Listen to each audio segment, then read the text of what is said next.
ঐহিক নিয়মের দ্বিতীয় ক্লাসে আপনাদের সবাইকে স্বাগতম। আমরা এর আগে দুইটা টাইপ করছি। আজকে 3 নং টাইপ শুরু করার আগে আমরা একটা সূত্র প্রতিষ্ঠা করব, একটা সূত্র তৈরি করব। কেউ আবার বললেন না যেটা শর্টকাট, শর্টকাটও বলা যায়, সূত্রও বলা যায়। তা আমরা সূত্রটা কিভাবে প্রতিষ্ঠা করব? প্রথমে আপনাদের জন্য একটা প্রশ্ন আছে। দেখেন, আমরা টাইপ 3 করার আগে একটা সূত্র প্রতিষ্ঠা করি। এই যে একটা অঙ্ক, এই অঙ্কটা সবাই একটু সমাধান করুন তো, দেখি উত্তর কত আসে। আশা করি সবাই পারবেন। সবাই দ্রুত সমাধান করেন। 5জন ব্যক্তি 12 দিনে একটি পুকুর খনন করতে পারে।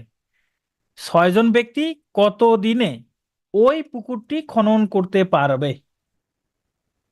দেখেন, 5জন ব্যক্তি 12 দিনে যদি একটা পুকুর খনন করে, এখন প্রশ্ন হচ্ছে 6জন ব্যক্তি কত দিনে ওই পুকুরটি খনন করতে পারবে। এই তো আপনারা অনেকেই অ্যান্সার করে ফেলছেন, থ্যাংক ইউ। এখন এটা আমরা যদি ঐকিক নিয়মে করি, ঐকিক নিয়মে যদি আমরা সমাধান করি, তাহলে এই 5জন 12 দিনে পুকুরটি খনন করে। ওই নিয়মে করলে একজন, 5জনের যদি 12 দিন লাগে, একজনের অবশ্যই বেশি দিন লাগবে। তাহলে 12 × 5। তাহলে আমরা 6জনেরটা বের করি। 6জন তাহলে কত দিনে করতে পারবে? এই 12 × 5 / 6। এই 6 দ্বারা 12কে ভাগ করলে হবে 2, সমান কত? 10 দিন। 5জনের যদি 12 দিন লাগে, 6জনের লাগবে 10 দিন। তাহলে এইখানে কত দিন লাগবে? কতর জায়গায় আমরা দিতে পারি কত? 10। এইবার একটু চিন্তা করে দেখেন, আমার এই অঙ্কের দুইটা অংশ। প্রথমে একটা অংশ যে 5জন ব্যক্তি 12 দিনে একটা পুকুর খনন করে, কাজ কিন্তু এই যে একই, একটা পুকুর খনন করা।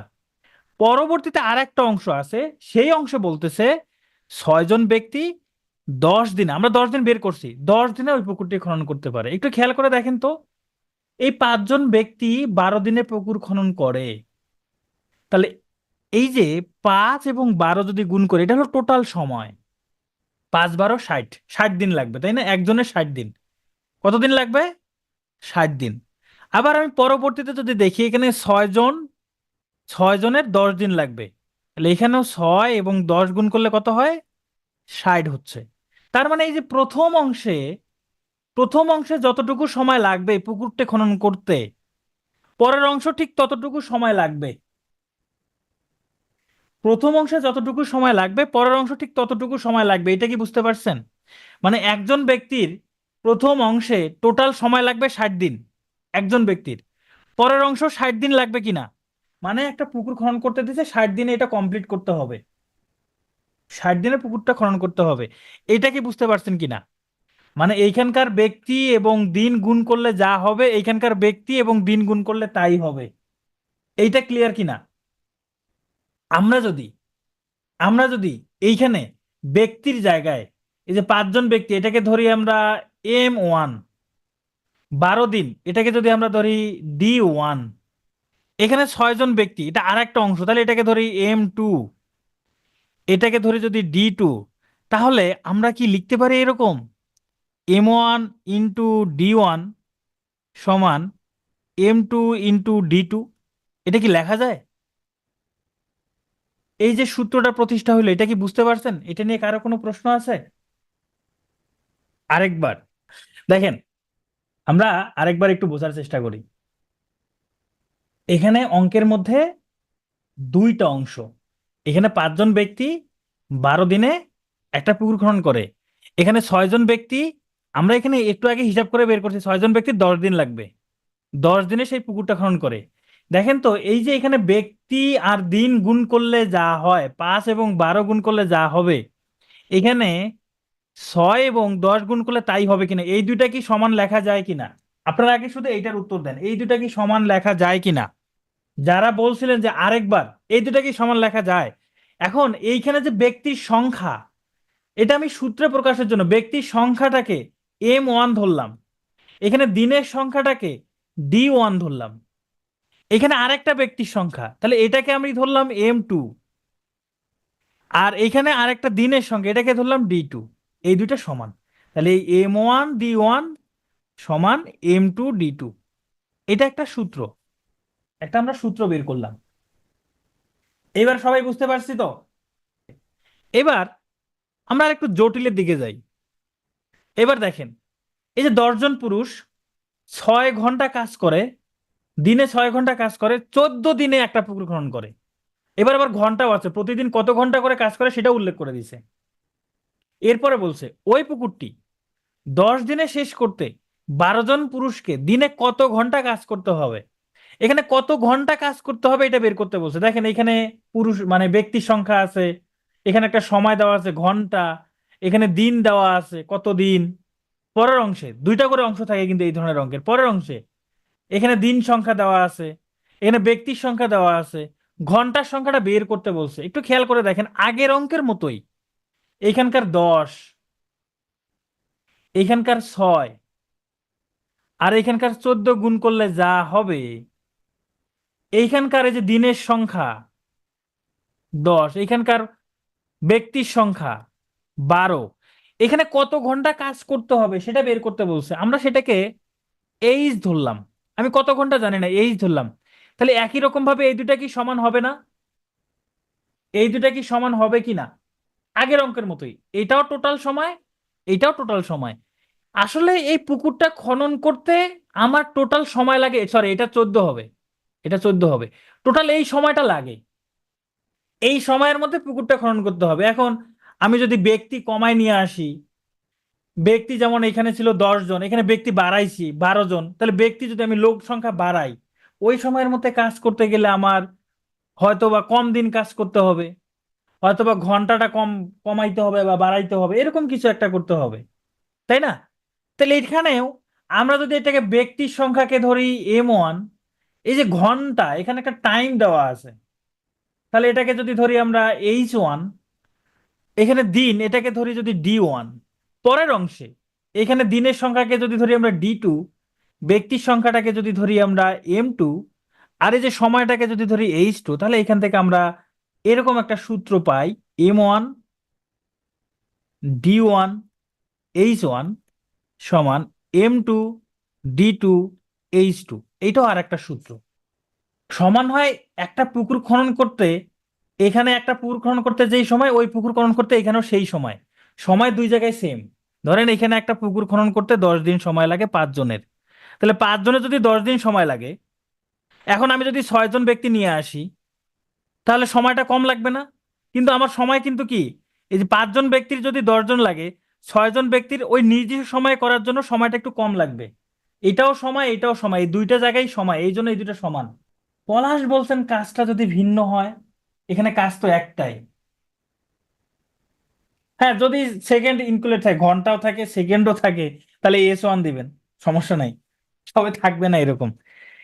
এখানে একজন সুন্দর একটা প্রশ্ন করছেন, যদি কাজটা ভিন্ন হয়, যে এখানেও একটা পুকুর, এখানেও সেই একটা পুকুরই খনন করছে, তাই না? ওই পুকুরটাই খনন করছে, যদি কাজটা ভিন্ন হয়ে যায় তাহলে কি হবে?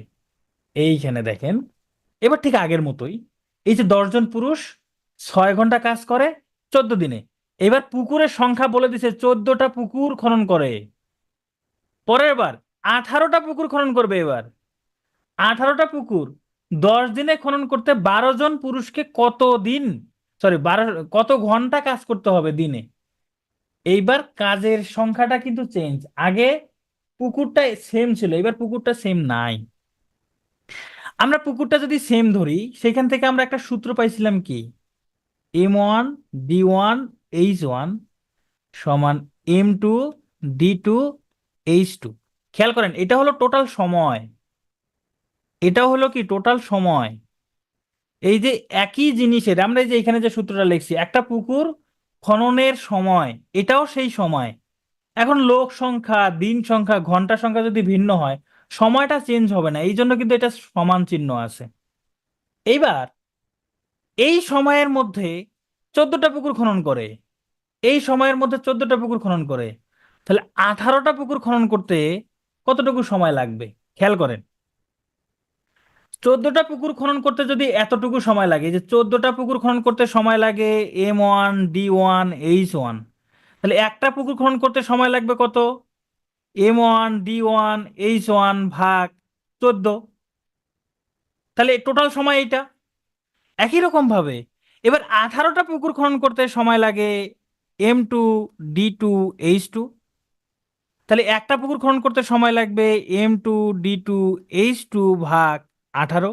দেখেন, এটা হচ্ছে একটা পুকুর খননের সময়, এটাও একটা পুকুর খননের সময়। তাহলে আমরা কি করলাম, সময়টাকে কাজ যত আছে সেটা দ্বারা ভাগ করলাম না? ভাগ করছি কি না?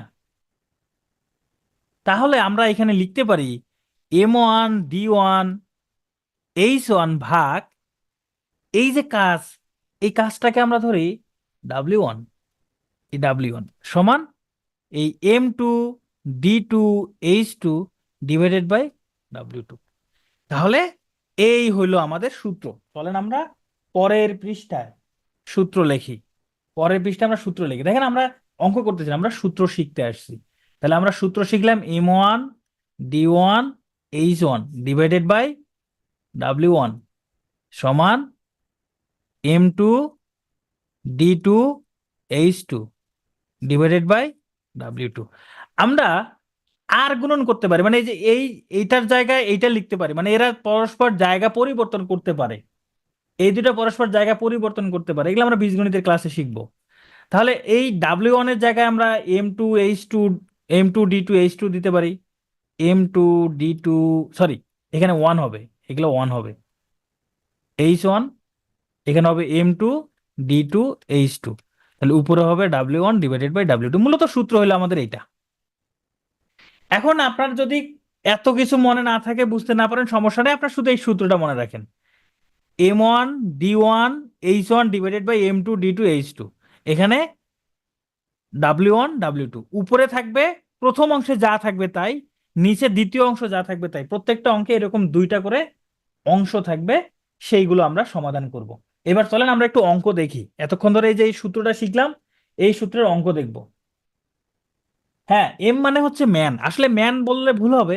এখানে এম দ্বারা আমি বোঝাচ্ছি যন্ত্র, বা যেটা দ্বারা কাজ করা হয়, যে কাজ করে, সেটা মানুষও কাজ করতে পারে, সেটা মেশিনও কাজ করতে পারে, যে কোনো কিছু হইতে পারে। ডি মানে হচ্ছে এটা আমার কত দিনে কাজ করে, দিন। এইচ মানে হচ্ছে ঘন্টা, সেটা মানে ঘন্টাই হবে এমনটা না, ঘন্টাও থাকতে পারে, মিনিটও থাকতে পারে, সেকেন্ডও থাকতে পারে, যে কোনো একটা থাকতে পারে। এবার আমরা লেকচার বুকের 1 নং ম্যাথটা করি। দেখেন, দুইজন টাইপিস্ট 2 মিনিটে 2 পৃষ্ঠা টাইপ করতে পারে, এইটা হলো আমার প্রথম অংশ। এরপরে বলছে কতজন টাইপিস্ট 6 মিনিটে 18 পৃষ্ঠা টাইপ করে। দেখেন, এই যে দুইজন টাইপিস্ট, তার মানে আমার এখানে M1 হইল 2 2 মিনিটে, তার মানে H1 হইল 2 2 পৃষ্ঠা টাইপ করে, এটা হলো কাজ। 2 পৃষ্ঠা টাইপ করতে পারে, এটাই কাজ। তাহলে W1 ইজ ইকুয়াল টু 2। এরপরে কি বলছে, কতজন টাইপিস্ট, পরের অংশে কতজন টাইপিস্ট, মানে M2 জানতে চাইছে, M2 নাই, এটা বের করতে হবে। 6 মিনিটে H2 6 18 পৃষ্ঠা টাইপ করে, কাজ। W2 is equal to 18। তাহলে আমাদের সূত্রটা কি, আমাদের সূত্রটা কি, M1 D1 H1। এখন আমাদের এখানে কি ডি আছে? ডি নাই, যেটা নাই আমরা সেটা লিখবো না, যেটা নাই সেটা লিখবো না। M1 H1 divided by M2 H2 সমান, এখানে কি হবে, W1 ডিভাইডেড বাই W2। এখন আমরা মানগুলো বসাই দেই।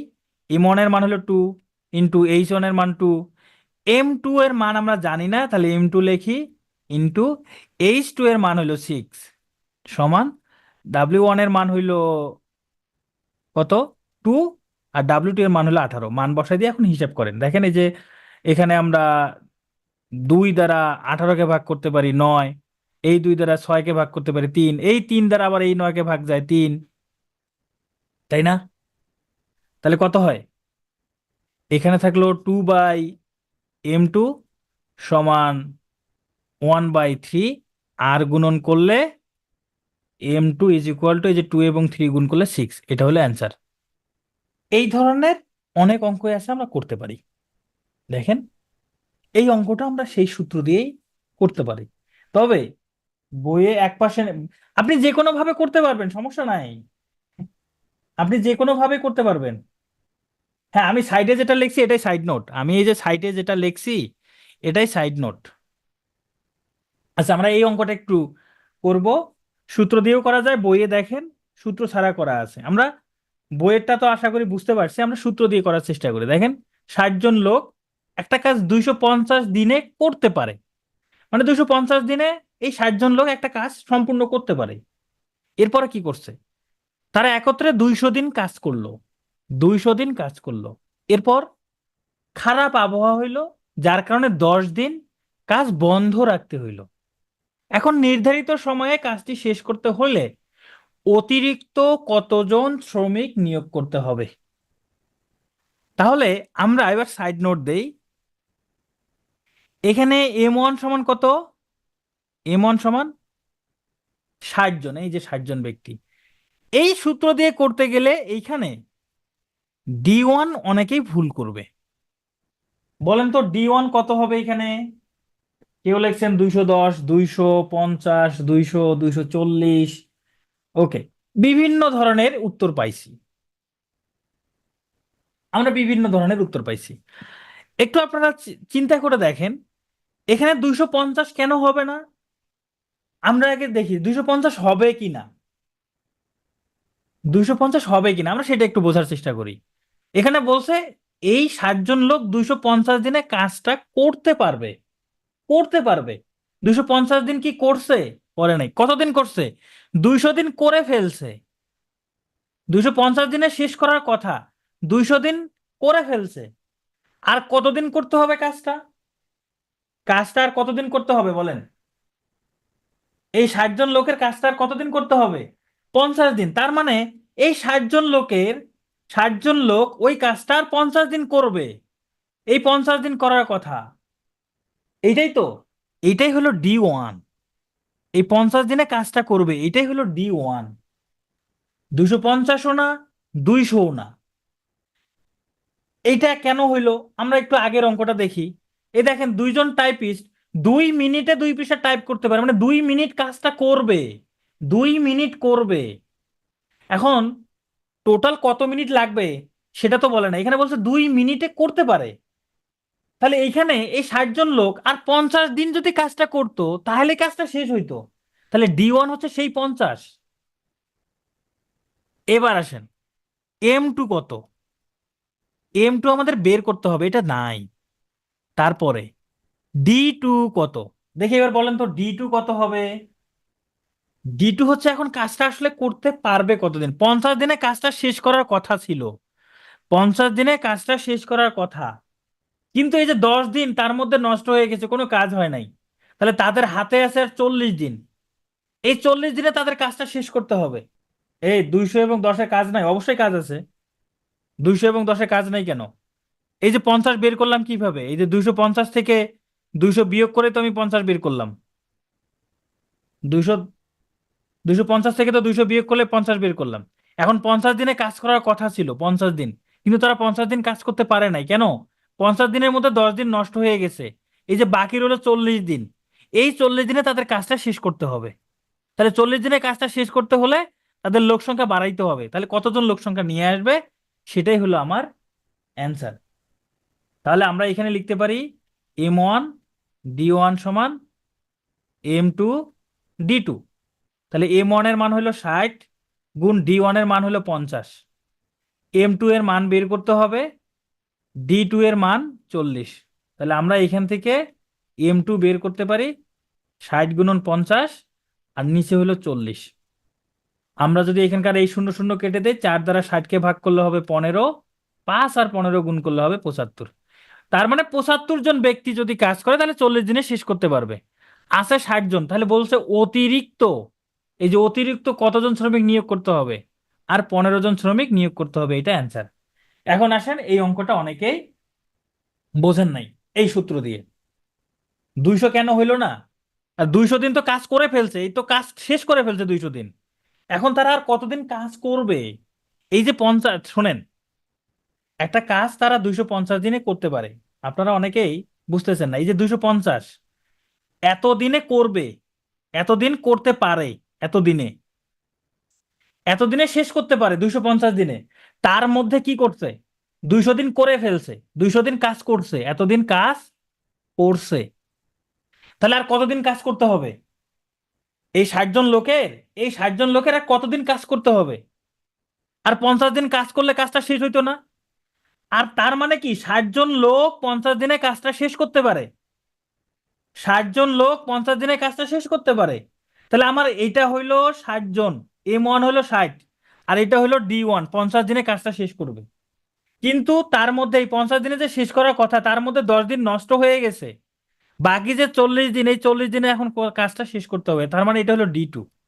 এখন এটা অনেকে বুঝেন নাই, এটা অনেকের মধ্যে সমস্যা লাগছে সূত্র দিয়ে, মানে নতুন জিনিস, অনেকে আমরা নতুন জিনিসের সাথে কোপ আপ করতে পারি না। চলেন সূত্র ছাড়া করাই, অনেকের কাছে এটা সূত্র ছাড়াই ভালো লাগবে। আমরা এটা সূত্র ছাড়া দেখি এবার। 10টা, এই যে এখানে প্রশ্নের মধ্যে দেখেন 10 আছে। 10 কিভাবে আসছে? এই যে 10 প্রশ্নের মধ্যে আসছে, 10 দিন নষ্ট করছে কাজ না করে। 60 জন লোক 250 দিন কাজ করতে পারে, তারা 200 দিন কাজ করছে। আর কতদিন কাজ করতে হবে 60 জন লোকের? আর কত দিনের কাজ বাকি আছে বলেন? কাজ বাকি আছে কত দিনের? কত দিনের কাজ বাকি আছে? 250 দিনে করতে পারতো, 200 দিন করছে, আর কত দিনের কাজ বাকি আছে? এই 250 মাইনাস 200, কারণ এই 50 দিনের কাজ বাকি আছে। কতজনের? 60 জনের। এই 60 জন ব্যক্তির 50 দিনের কাজ বাকি আছে। তার মানে 60 জন ব্যক্তি 50 দিন কাজ করলে কাজটা শেষ হইতো।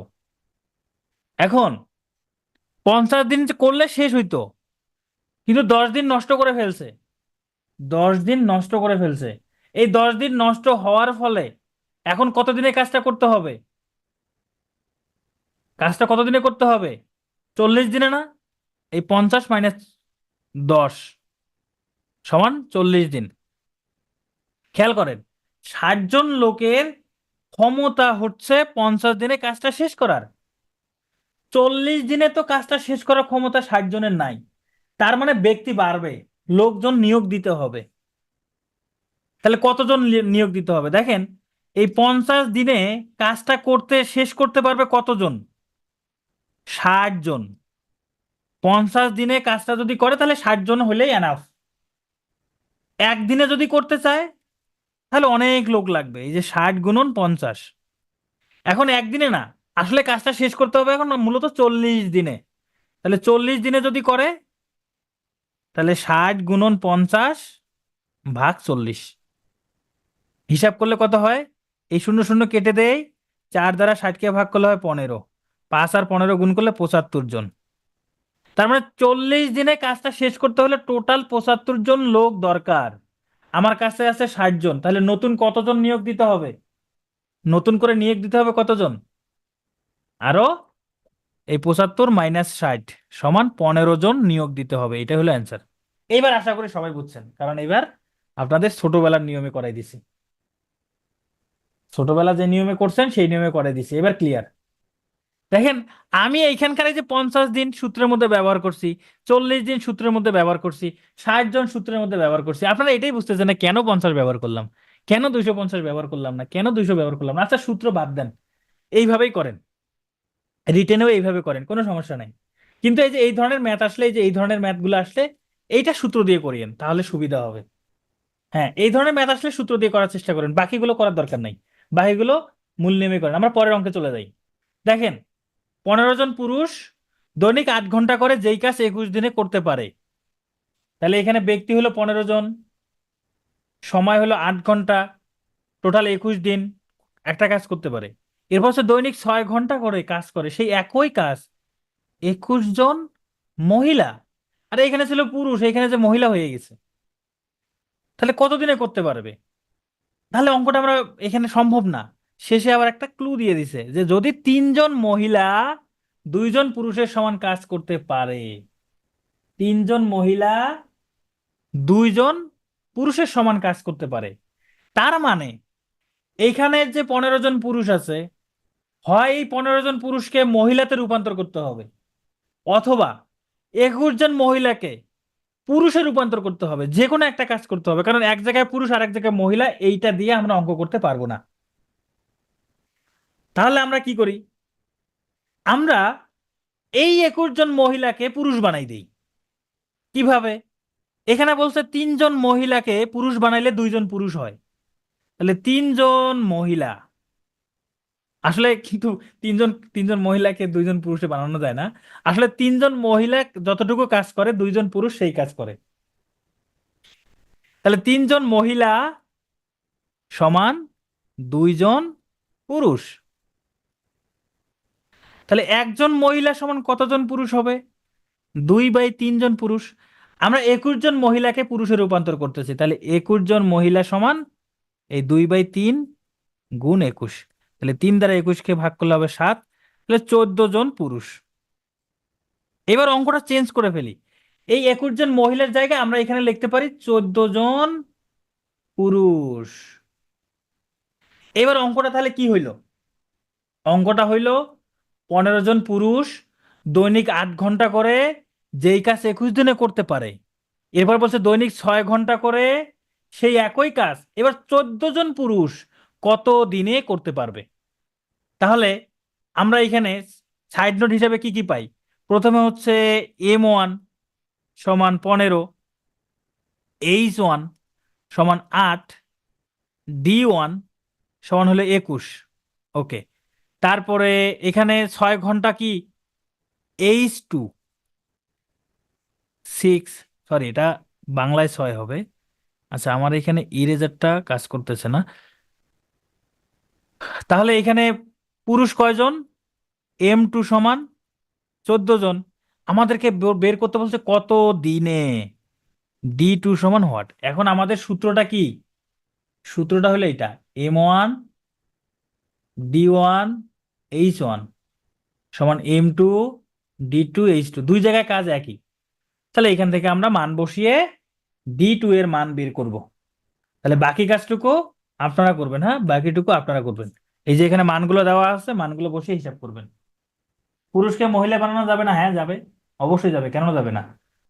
তবে পুরুষকে মহিলা বানাইলে তখন সেটা আবার সম্পূর্ণ পুরুষ হবে না, মানে ভগ্নাংশ আসবে। এই অঙ্কের ক্ষেত্রে ভগ্নাংশ আসবে, একটু জটিল হয়ে যাবে। মানে আপনি যদি পুরুষকে মহিলা বানান তখন লিখবেন এইরকম যে 2 জন পুরুষ সমান 3 জন মহিলা। তাহলে একজন পুরুষ সমান 3/2 জন মহিলা। তাহলে অঙ্কের মধ্যে পুরুষ আছে কতজন? 15 জন পুরুষ। তাহলে 15 জন পুরুষ সমান 3/2 গুণ 15, তাহলে 45/2। এটা সম্পূর্ণ পুরুষ হইল না, মানে ভগ্নাংশ আসলো। এটা দিয়েও করতে পারবেন, এটা দিয়ে অঙ্ক করলে অ্যান্সার মিলবে।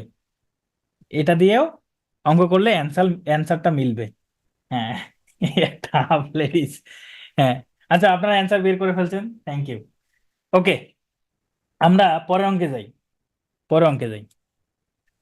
18 জন পুরুষ বা, সরি 8 জন পুরুষ বা 18 জন বালক একটি কাজ 36 দিনে করতে পারে।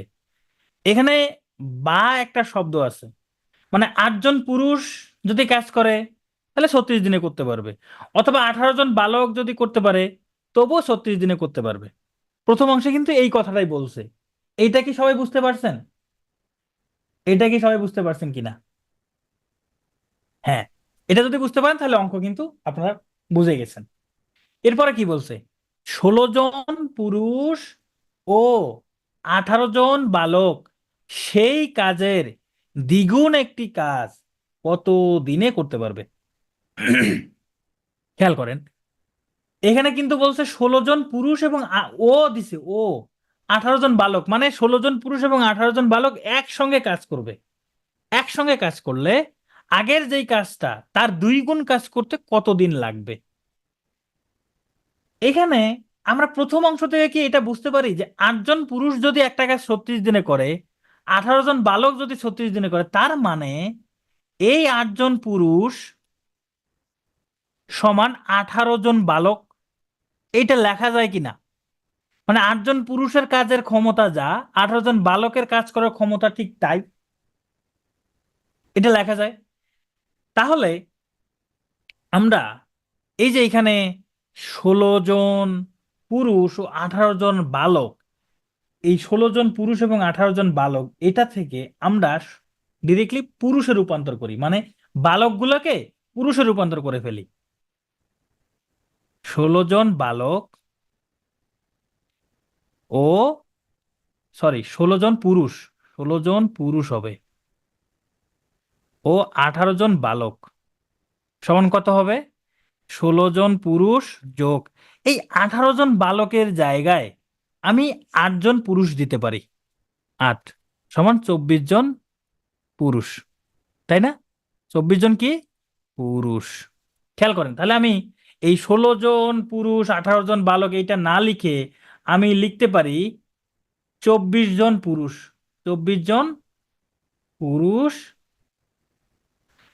তাহলে অঙ্কটা কি দাঁড়াইলো?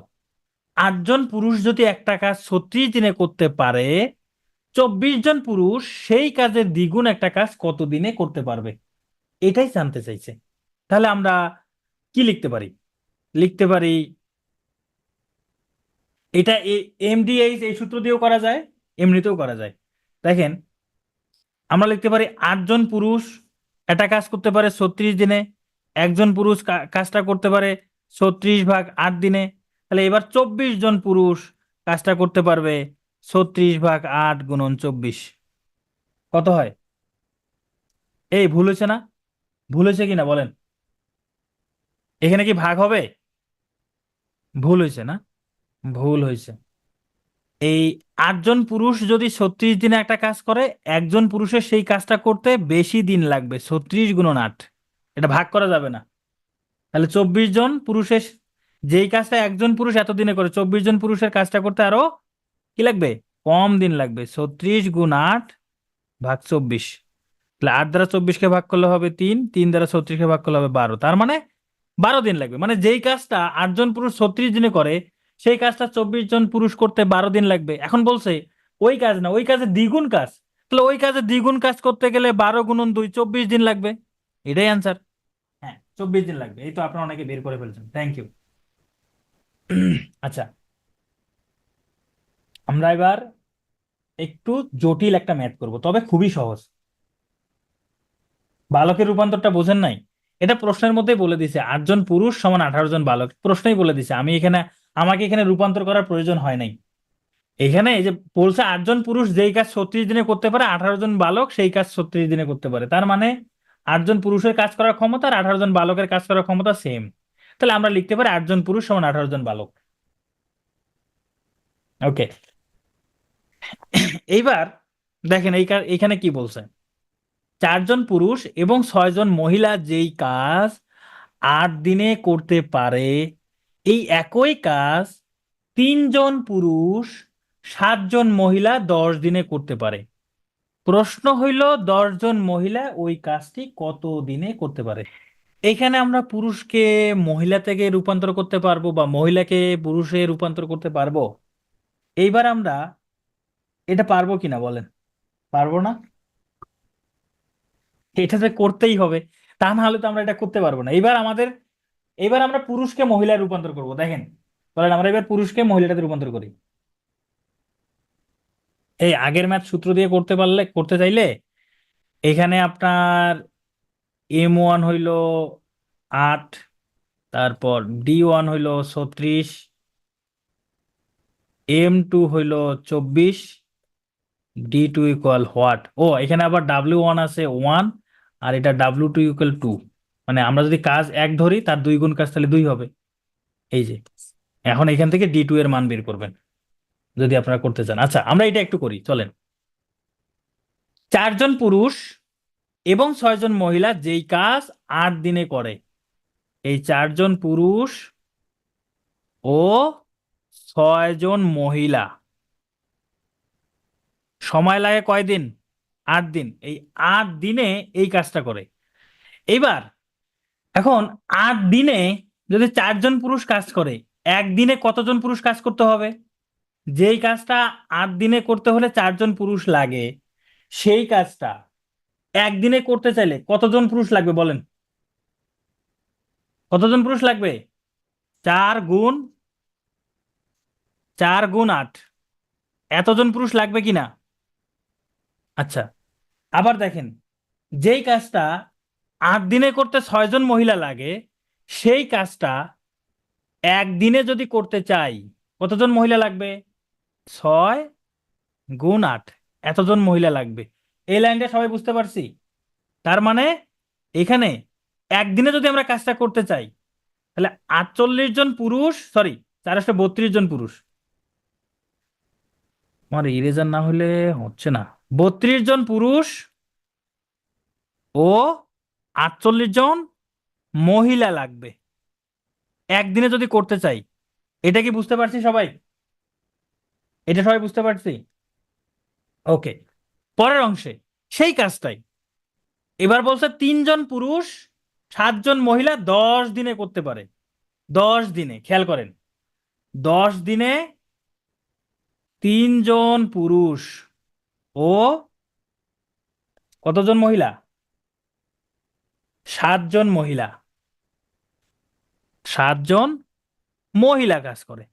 আমরা যদি একদিনে কাজটা করতে চাই তাহলে পুরুষ লাগবে কতজন? 3 × 10, এতজন পুরুষ লাগবে ও 7 × 10 এতজন মহিলা লাগবে একদিনে যদি কাজটা করতে চাই। তার মানে 30 জন পুরুষ পুরুষ ও 70 জন মহিলা লাগবে। এইবার কি এটা কি বুঝতে পারছি? এখন দেখেন এখানেও কি এরা কি একদিনে কাজটা করবে না? একদিনে কি একটা কাজ করবে কিনা? আবার এই যে এখানে 32 জন পুরুষ ও 8 জন মহিলা, এরাও কি সেই একদিনে কাজটা করবে না? তার মানে কি, এই যে এদের যে কাজ করার ক্ষমতা যা, এই এই সংখ্যাটারও কাজ করার ক্ষমতা তাই। সেম কিনা? এই প্রশ্ন সামনে আনবো কেন? আপনার সামনে বই নেই? বই দেখেন, টাইপ 3-এর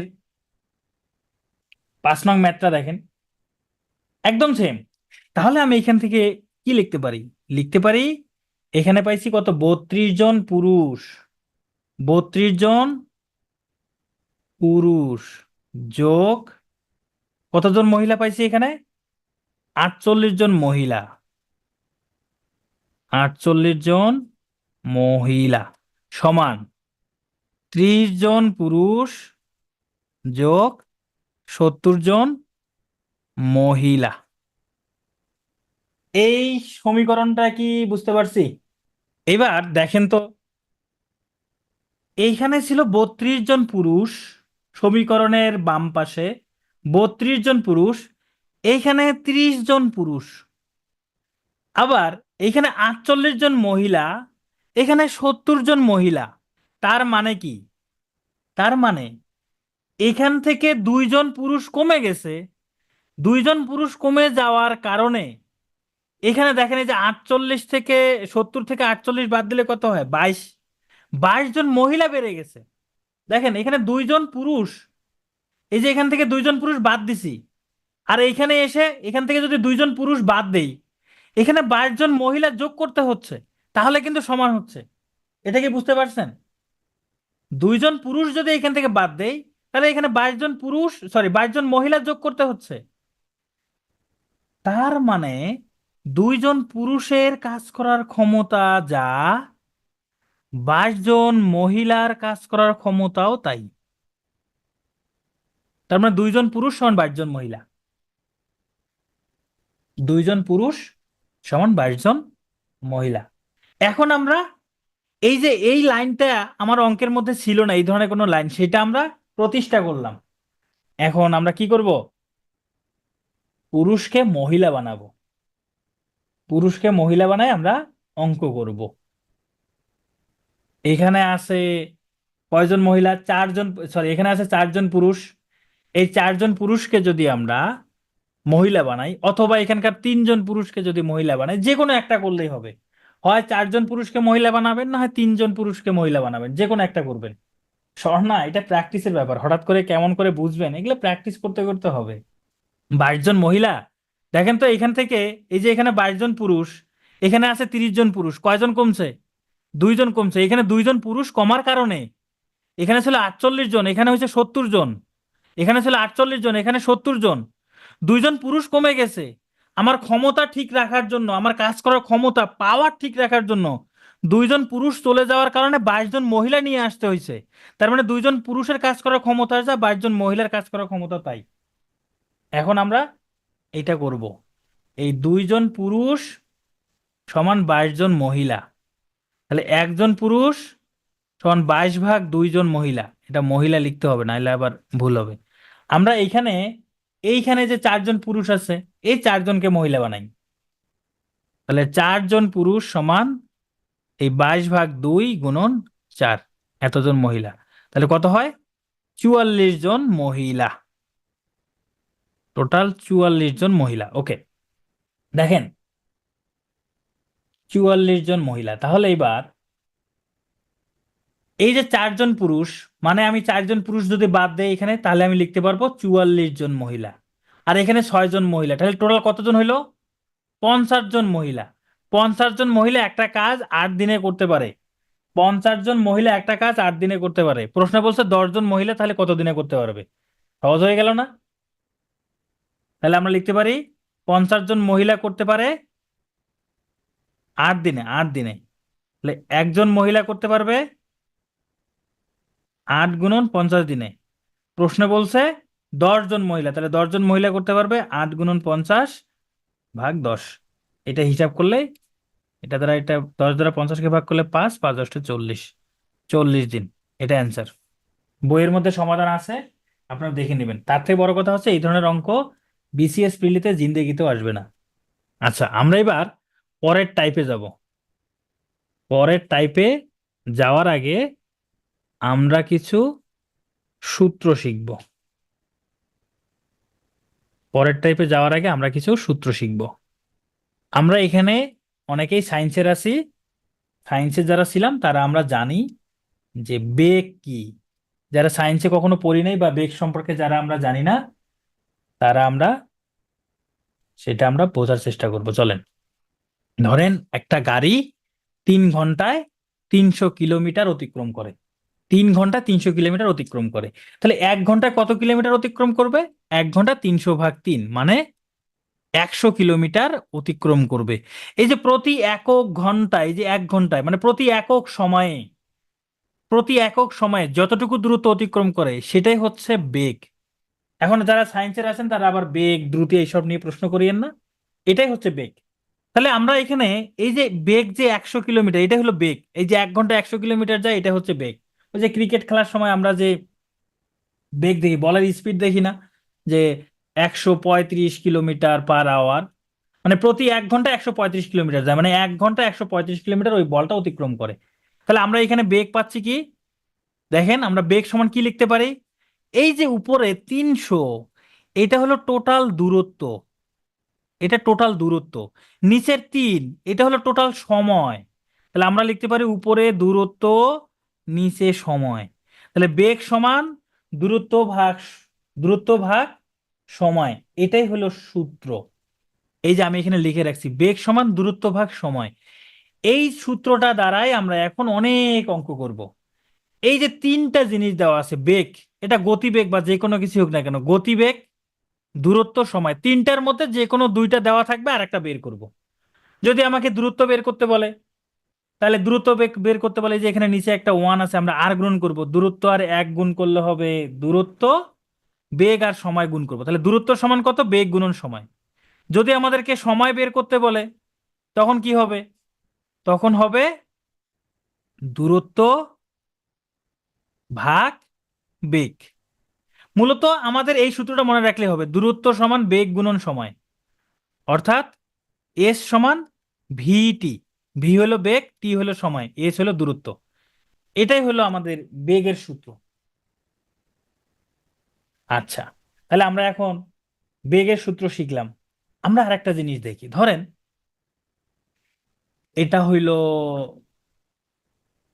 এটা হইল তাসনিম, হ্যাঁ, তাসনিম। তাহলে চুল একটু বড় আছে। আর এটা হইল, এটা কি হবে? এটা হবে ধরেন মাহিন। ওকে, মাহিন। এরা দুইজন দৌড়াচ্ছে। ধরেন এরা যে রাস্তাটা দিয়ে দৌড়াচ্ছে, ধরেন এই হলো রাস্তাটা, এই রাস্তাটার দৈর্ঘ্য হলো 60 কিলোমিটার। তার মানে তারা এইখান থেকে শুরু করে এইখান পর্যন্ত আসবে, মানে টোটাল 60 কিলোমিটার দূরত্ব অতিক্রম করবে। এখন এই তাসনিমের বেগ, তাসনিমের বেগ বেগ হলো 20 কিলোমিটার/আওয়ার। আর মাহিনের বেগ হইল 15 কিলোমিটার/আওয়ার। তার মানে প্রতি 1 ঘন্টায় তাসনিম যাবে 20 কিলোমিটার, মাহিন যাবে 15 কিলোমিটার। এখন বলেন তো তাসনিমের সময় কতটুকু লাগবে এই দূরত্বটা অতিক্রম করতে? তাসনিমের সময় কতটুকু লাগবে? টোটাল 60 কিলোমিটার দূরত্ব। বেগ হলো, আমরা একটু আগে দেখেন এই যে আমরা এখানে লিখছিলাম সময় সমান দূরত্ব ভাগ বেগ। এটা মুখস্থ রাখতে হবে, সময় সমান দূরত্ব ভাগ বেগ, অর্থাৎ 60/20 সমান 3 ঘন্টা। আর মাহিনের সময় কতটুকু লাগবে? 60/15 সমান 4 ঘন্টা, তাই না? এবার দেখেন, আমরা যদি তাসনিম এবং মাহিনের বেগের অনুপাত করি তাহলে কত হয়? 20:15 সমান কত হবে? দুইটাকে যদি 5 দ্বারা ভাগ করি, 4:3। আর যদি সময়ের অনুপাত করি তাসনিম এবং মাহিনের, তাসনিমের লাগে 3 ঘন্টা, মাহিনের লাগে 4 ঘন্টা। দেখেন তো, যখন বেগের অনুপাত বের করলাম সেটা হলো 4:3, যখন সময়ের অনুপাত বের করলাম তখন হলো 3:4। 4:3-এর ব্যস্তানুপাত কি 3:4 না? এটার ব্যস্তানুপাত এটা না? অনুপাতের ক্লাস আমরা করছিলাম না? ব্যস্তানুপাত, তার মানে আমরা বলতে পারি বেগ সব সময় সময়ের ব্যস্তানুপাতিক। যার বেগ বেশি তার সময় কম লাগবে, এটাই তো স্বাভাবিক, তাই না? এই যে তাসনিমের বেগ বেশি, তাহলে সময় কম লাগবে। মাহিনের বেগ কম, সময় বেশি লাগবে। বেগ সব সময় সময়ের কি? ব্যস্তানুপাত। ফারজাল বলছেন ব্যস্তানুপাত বলতে কি বোঝায়? অনুপাতের ক্লাস দেখে আসবেন, অনুপাতের ক্লাস হয়েছে সেই রেকর্ডটা দেখবেন। তাহলে আমরা শুধু এইটুকু মনে রাখবো যে বেগ সময়ের ব্যস্তানুপাতিক। ব্যস্তানুপাতিক, আচ্ছা, ওকে, এটা মনে রাখি। যার বেগ বেশি সময় কম লাগবে, সময় বেশি তার মানে তার বেগ কম। এটা জাস্ট মাথায় রাখেন, আর কিছু লাগবে না। আর কি লাগবে? আর একটা জিনিস লাগবে। চলেন আমরা সবাই একটা ট্যুর দেই। আপনার পিটিও থেকে ট্যুর দিবেন কে কে বলেন তো? পিটিও থেকে যদি একটা ট্যুরের আয়োজন করা হয়, অনেকেই দেখি এখানে ট্যুরে যেতে রাজি আছে। ঠিক আছে, চলেন আমরা রাঙ্গামাটি যাব। এই যে এখানে স্বর্ণা শিকদার বলছে রাঙ্গামাটি যাবেন, ওকে। চলেন আমরা এক্ষুনি এই মুহূর্তে আমরা রাঙ্গামাটি যাব সবাই মিলে, ঠিক আছে? কিসে যাব? এবার ট্রেনে যাব। ট্রেনে, ট্রেনের নাম হইলো P2A এক্সপ্রেস। P2A এক্সপ্রেস, এটা হলো ট্রেনের নাম। আমরা এই ট্রেনে করে কোথায় যাব? এখন আমরা রাঙ্গামাটি বেড়াতে যাব। তাহলে আমাদের এখানে কারা আছে? এই যে একটা ট্রেনের বগি, এখানে আপনারা আছেন, P2 এর স্টুডেন্টরা আছে। এটা আর একটা ট্রেনের বগি, এখানেও P2 এর স্টুডেন্টরা আছে। এখানে আর একটা ট্রেনের বগি, এখানেও P2 এর স্টুডেন্টরা আছে। হ্যাঁ, সামনে কি আছে? একটা ইঞ্জিন আছে, এটা ধরেন ইঞ্জিন। আচ্ছা, এখন এই ট্রেনটা যেই রেল লাইন দিয়ে যাবে সেই রেল লাইনের পাশে তানিয়া ইসলামের বাসা। কার বাসা? তানিয়া ইসলামের বাসা। রেল লাইনের পাশে, স্টেশনের পাশে না। সে চিন্তা করছে যে ট্রেনটা এসে সেখানে দাঁড়াবে, সে এই ট্রেনে উঠে বেড়াতে যাবে। কিন্তু ট্রেন তো স্টেশন দ্বারা ছাড়া দাঁড়াবে না।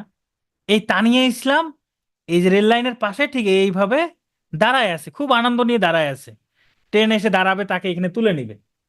এখন সমস্যা হচ্ছে ট্রেন দাঁড়ায় নাই। ট্রেনটা দাঁড়ায় নাই, ট্রেনটা চলে গেছে। এখন এই ট্রেনের দৈর্ঘ্য হইল 60 কিলোমিটার। সরি, 60 কিলোমিটার না, 60 মিটার। ট্রেনের দৈর্ঘ্য 60 মিটার। এখন তানিয়া ইসলাম দাঁড়ায় আছে, ও ভাবছিল ট্রেনটা দাঁড়াবে, কিন্তু ট্রেনটা দাঁড়াচ্ছে না। ট্রেনটা কি হলো? চলে গেল। বলেন তো তানিয়া ইসলামকে অতিক্রম করতে ট্রেনটার কতটুকু দৈর্ঘ্য অতিক্রম করতে হবে? ধরেন এই ট্রেনটা যেতে যেতে যেতে যেতে, ধরেন ট্রেনটা ট্রেনটা একটা সময় এইখানে আসছে। এই ধরেন এটাও হচ্ছে P2A। হ্যাঁ, এটাও হচ্ছে P2A। এরকম করে এটা হচ্ছে ইঞ্জিন। তাহলে তানিয়াকে কি অতিক্রম করছে? তানিয়াকে অতিক্রম করছে? করে নাই। তানিয়াকে অতিক্রম করতে হলে পুরো ট্রেনটা যখন একদম শেষ বগিটা যখন পার হয়ে যাবে, যখন শেষ বগিটা পার হয়ে যাবে, তার মানে পুরো ট্রেনের দৈর্ঘ্যটা যখন যাবে, তখন এই তানিয়াকে ট্রেনটা অতিক্রম করে যাবে। তার মানে কোনো একজন ব্যক্তি, খুঁটি বা খাম্বা যাই হোক না কেন, এগুলোকে যদি কোনো ট্রেন অতিক্রম করতে চায়, ট্রেনের নিজের দৈর্ঘ্যটা অতিক্রম করতে হবে। এইটা কি সবাই বুঝতে পারছি? ব্যক্তি, খুঁটি, খাম্বা এইসব কোনো কিছুকে যদি একটা ট্রেন অতিক্রম করতে চায়, ট্রেনের যে নিজের দৈর্ঘ্য আছে সেই দৈর্ঘ্যটাকে অতিক্রম করতে হবে। ওকে, এটা বুঝে গেছি। আমরা যেতে যেতে কোনো এক সময় আমরা ধরেন একটা ব্রিজে উঠলাম, এই পি টু এর ট্রেনটা এরকম করে, এটা হচ্ছে পি টু এর ট্রেন, এই হচ্ছে পি টু এর ট্রেন, হ্যাঁ, পি টু এক্সপ্রেস আর কি, হ্যাঁ, এটা হলো ইঞ্জিন। ওকে, এটা ইঞ্জিন। এখানে একটা ব্রিজ আছে, ধরেন এই হলো একটা ব্রিজ। ট্রেনের দৈর্ঘ্য হলো 60 মিটার, ব্রিজের দৈর্ঘ্য হলো 30 মিটার। এখন এই ব্রিজটাকে যদি অতিক্রম করতে হয় তাহলে কত মিটার অতিক্রম করতে হবে বলেন তো দেখি? থামিয়ে যদি 5 মিটার মোটা হয় তাহলে তো মুশকিল হয়ে যাবে। রাইট, এই তো আপনারা সুন্দর বুঝতেছেন। এই ব্রিজটাকে অতিক্রম করতে হলে ট্রেনের দৈর্ঘ্য অতিক্রম করতে হবে, ব্রিজের দৈর্ঘ্যটা অতিক্রম করতে হবে। তার মানে 60 + 30 টোটাল 90 মিটার অতিক্রম করতে হবে, তাহলে এই ব্রিজটা অতিক্রম করবে। তাহলে এই ব্রিজটা অতিক্রম করবে, তার মানে কি, যখন একটা ব্রিজ, এই হচ্ছে ধরেন ব্রিজ কিংবা প্ল্যাটফর্ম বা স্টেশন, স্টেশন বা প্ল্যাটফর্ম, এইসব কোনো কিছু যদি অতিক্রম করে একটা ট্রেন, তাহলে ট্রেনের দৈর্ঘ্যের সাথে যুক্ত হবে কার দৈর্ঘ্য? ব্রিজের দৈর্ঘ্য বা এই প্ল্যাটফর্মের দৈর্ঘ্য, এই যে এগুলা যুক্ত হবে, ঠিক আছে? তাহলে তার মানে এরকম যদি আমরা লম্বা কোনো বস্তুকে অতিক্রম করতে চাই, ট্রেন যদি কখনো প্ল্যাটফর্ম, ব্রিজ বা স্টেশন অতিক্রম করে, তাহলে ট্রেনের দৈর্ঘ্যের সাথে ব্রিজের দৈর্ঘ্যটা যুক্ত হবে। কিন্তু যদি কোনো ব্যক্তিকে, খুঁটিকে, খাম্বাকে অতিক্রম করে তখন শুধু ট্রেনের দৈর্ঘ্যটাকে অতিক্রম করবে। এইবার কি বুঝতে পারছেন? আফরিন বলছেন 90 মিটার কিভাবে। দেখেন, এই যে ব্রিজের মধ্যে ধরেন একটা সময় গিয়ে ট্রেনটা হলো, এইটা হলো ব্রিজ, ট্রেনের ইঞ্জিনটা এইখানে, হ্যাঁ, ট্রেনের ইঞ্জিনটা এইখানে, এইখানে একটা বগি, এইখানে একটা বগি, এইখানে একটা বগি, এইখানে একটা বগি। আফরিন বলেন তো, এই ট্রেনটা কি ব্রিজটাকে অতিক্রম করতে পারছে এখন? ট্রেনটা কি ব্রিজটাকে অতিক্রম করতে পারছে? পারে নাই। তাহলে কখন পারবে? যখন এই যে ব্রিজটার এইখানে একটা বগি, একদম শেষ বগিটা এইটা, তারপর এরকম করে আরেকটা বগি, তারপর এরকম করে আরেকটা বগি, হ্যাঁ, এই যে ইঞ্জিনটা, এইবার কি অতিক্রম করছে? এবার কি অতিক্রম করছে? এইবার করছে, তাই না? তাহলে দেখেন, অতিক্রম করার জন্য এই যে ব্রিজের দৈর্ঘ্য ছিল 30 মিটার, এটা কি পার হয়েছে না? সাথে কি ট্রেনের দৈর্ঘ্য যে 60 মিটার, এটাও কি পার হয়েছে না? 30 মিটার আর 60 মিটার পুরোটাই পার হয়েছে না? তাহলে টোটাল কত মিটার পার হইলো? 30 + 60, 90 মিটার পার হইলো তাই ট্রেনটা। টোটাল দূরত্ব অতিক্রম করলো 90 মিটার। ওকে, এইটুকু বুঝতে পারলে আমরা ট্রেনের অঙ্কগুলো পারবো। আমাদের আরেকটা জিনিস লাগবে, যেমন ধরেন আপনাকে বলা হইলো 54 কিলোমিটার/আওয়ার, এটা হচ্ছে কিলোমিটার, বড় একটা একক, এটা ঘন্টা। কিলোমিটারের সব থেকে ছোট একক কি? মিটার, তাই না? সময়ের সব থেকে ছোট একক সেকেন্ড। আমরা এটাকে যদি মিটার পার সেকেন্ডে প্রকাশ করতে চাই তাহলে কি করব? আমরা যদি এটা মিটার পার সেকেন্ডে প্রকাশ করতে চাই তাহলে কি হবে দেখেন, 54 কিলোমিটার/আওয়ার কথাটার অর্থ হচ্ছে 1 ঘন্টায় 54 কিলোমিটার অতিক্রম করে। 1 ঘন্টায় 54 কিলোমিটার অতিক্রম করে। এখন আমরা এটাকে, কিলোমিটারটাকে তাহলে মিটারে যদি প্রকাশ করি, 1 কিলোমিটার সমান কত মিটার? 1000 মিটার। তাহলে এই যে 1000, এটা কি মিটার হয়ে গেল না? 1000 মিটার। আবার 1 ঘন্টা সমান কত সেকেন্ড? 1 ঘন্টা সমান কত সেকেন্ড? 3600 সেকেন্ড না? তাহলে আমরা এই 1 ঘন্টাকে যদি 3600 লিখি, যে 3600 সেকেন্ড, তার মানে 3600 সেকেন্ডে অতিক্রম করে এত মিটার। তাহলে অঙ্কটা দাঁড়াইলো এরকম, 3600 সেকেন্ডে অতিক্রম করে এই 54 × 1000 এত মিটার। তাহলে 1 সেকেন্ডে অতিক্রম করে এই 54 × 1000 / 3600। আমরা এখন একটু হিসাব করি, এখানকার শূন্য, এই শূন্য কাটা, এই শূন্য, এই শূন্য কাটা, 10কে যদি আমরা 2 দ্বারা ভাগ করি তাহলে হবে 5, 36কে 2 দ্বারা ভাগ করলে হবে 18, দেখেন, মূলত 54 সাথে এই 5/18 গুণ করলাম। গুণ করলে দেখেন 54 ছিল কিলোমিটার/আওয়ার, এর সাথে 5/18 গুণ করলে মিটার/সেকেন্ড হচ্ছে। তার মানে কখনো যদি আমাদের এইরকম কোনো সিচুয়েশন আসে আসে যে কিলোমিটার ঘন্টা আছে, এটাকে মিটার/সেকেন্ডে প্রকাশ করব, তাহলে 5/18 গুণ করে দিলেই হবে। এত বড় বড় সংখ্যার গুণ করার প্রয়োজন নাই। এটা কি বুঝতে পারছি? 5/18 গুণ করে দিলেই হয়ে যাবে। একই রকম ভাবে এর উল্টোটা হবে। এর উল্টোটা কখন হবে? যদি মিটার/সেকেন্ডকে যদি কিলোমিটারে প্রকাশ করি, যদি মিটার/সেকেন্ডকে কিলোমিটারে প্রকাশ করি, তখন 18/5 দ্বারা কি করব? গুণ করে দিব। উল্টোটা হবে। এবার চলেন আমরা অঙ্ক করি। এবার আমরা অঙ্ক শুরু করব, প্ল্যাটফর্ম এবং ট্রেনের অঙ্ক শুরু করব। আশা করি এখন অঙ্ক আপনারা পারবেন। এতক্ষণ ধরে যা ওয়াজ করছি, এই ওয়াজটা এখন কাজে লাগবে। দেখেন, এই যে 63 কিলোমিটার/ঘন্টা গতিতে চলমান 170 মিটার দীর্ঘ একটা ট্রেন 30 সেকেন্ডে একটা সেতু অতিক্রম করে, সেতুটি দৈর্ঘ্য বের করুন। খেয়াল করেন, এটা মিটার আছে, এটা সেকেন্ড আছে, আবার এটা আছে কিলোমিটার/ঘন্টা। তার মানে এই কিলোমিটার/ঘন্টাকে মিটার/সেকেন্ডে প্রকাশ করতে হবে। তাহলে আমরা কি লিখতে পারি? এই 63 কিলোমিটার/ঘন্টাকে মিটার/সেকেন্ডে প্রকাশের জন্য 5/18 দ্বারা গুণ করব। তাহলে এটা যদি আমরা হিসাব করি, 3 দ্বারা এটাকে আমরা যদি গুণ করি, তাহলে 3 দ্বারা ভাগ করলে 63-কে কত হয়? 21। 3 দ্বারা 18-কে ভাগ করলে হবে 6, তাই না? আচ্ছা, একবারে 9 দিয়ে যাই তো। তাহলে আবার 3 দ্বারা ভাগ করলে 3 × 2 = 6, 3×7 = 21, তাহলে কত হয়? 5×7 = 35/2 এত মিটার/সেকেন্ড। 35/2 এত মিটার/সেকেন্ড। ওকে, তাহলে আমরা বেগ পাইলাম এত মিটার/সেকেন্ড। আমাদের কি বের করতে বলছে? দৈর্ঘ্য মানে দূরত্ব বের করতে বলছে। দূরত্ব আমাকে জানতে হবে। কি বের করতে বলছে? দূরত্ব বের করতে বলছে। দূরত্ব সমান আমরা কি জানি? বেগ গুণ সময়, জানি কি না? দূরত্ব সমান বেগ গুণ সময়, জানি না? এই যে সেতুটির দৈর্ঘ্য মানে আমাকে দূরত্ব বের করতে বলছে।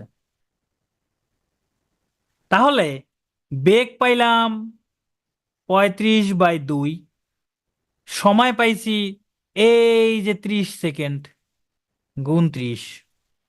তাহলে 2 দ্বারা 30-কে ভাগ করলে হবে 15। 15 আর 35 যদি গুণ করি, তাহলে হবে 525। এই 525 মিটার দূরত্ব পাইছি কি না? এই দূরত্ব পাইছি? দূরত্ব কি পাইছি বলেন?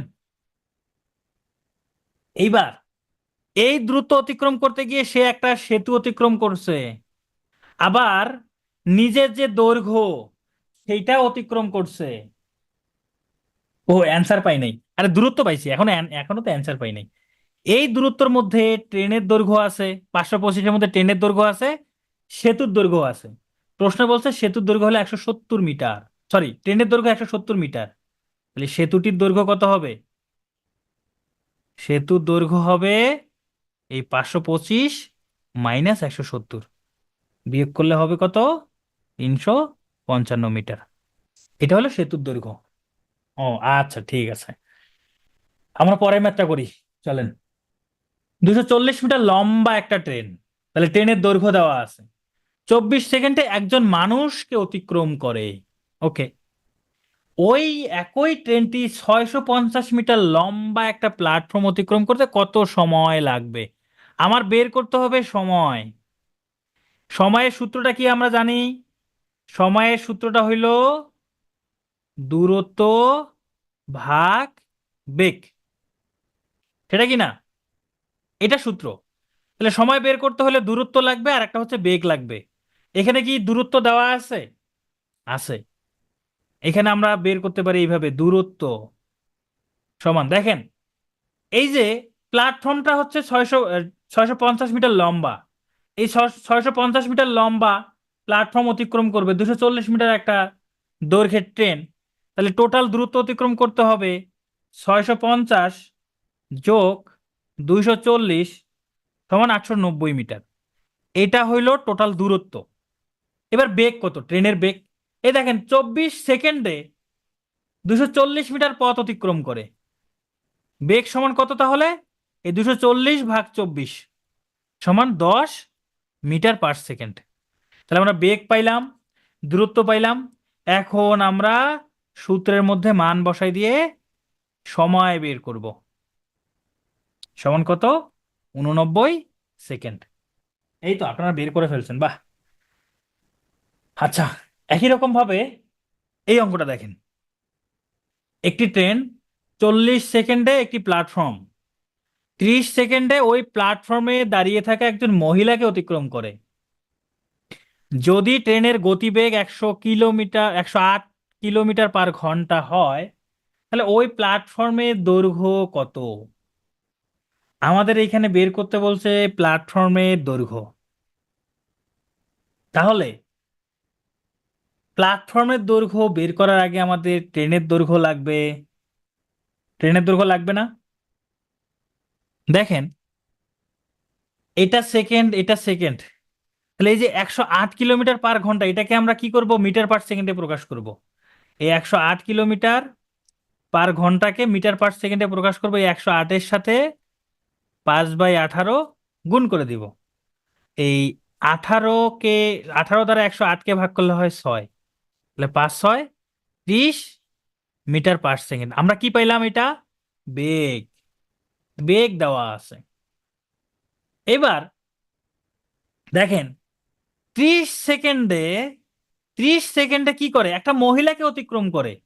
এই যে 30 সেকেন্ডে একটা মহিলাকে অতিক্রম করে, তার মানে 30 সেকেন্ডে সে ট্রেনের নিজের দৈর্ঘ্যটা অতিক্রম করে কিনা?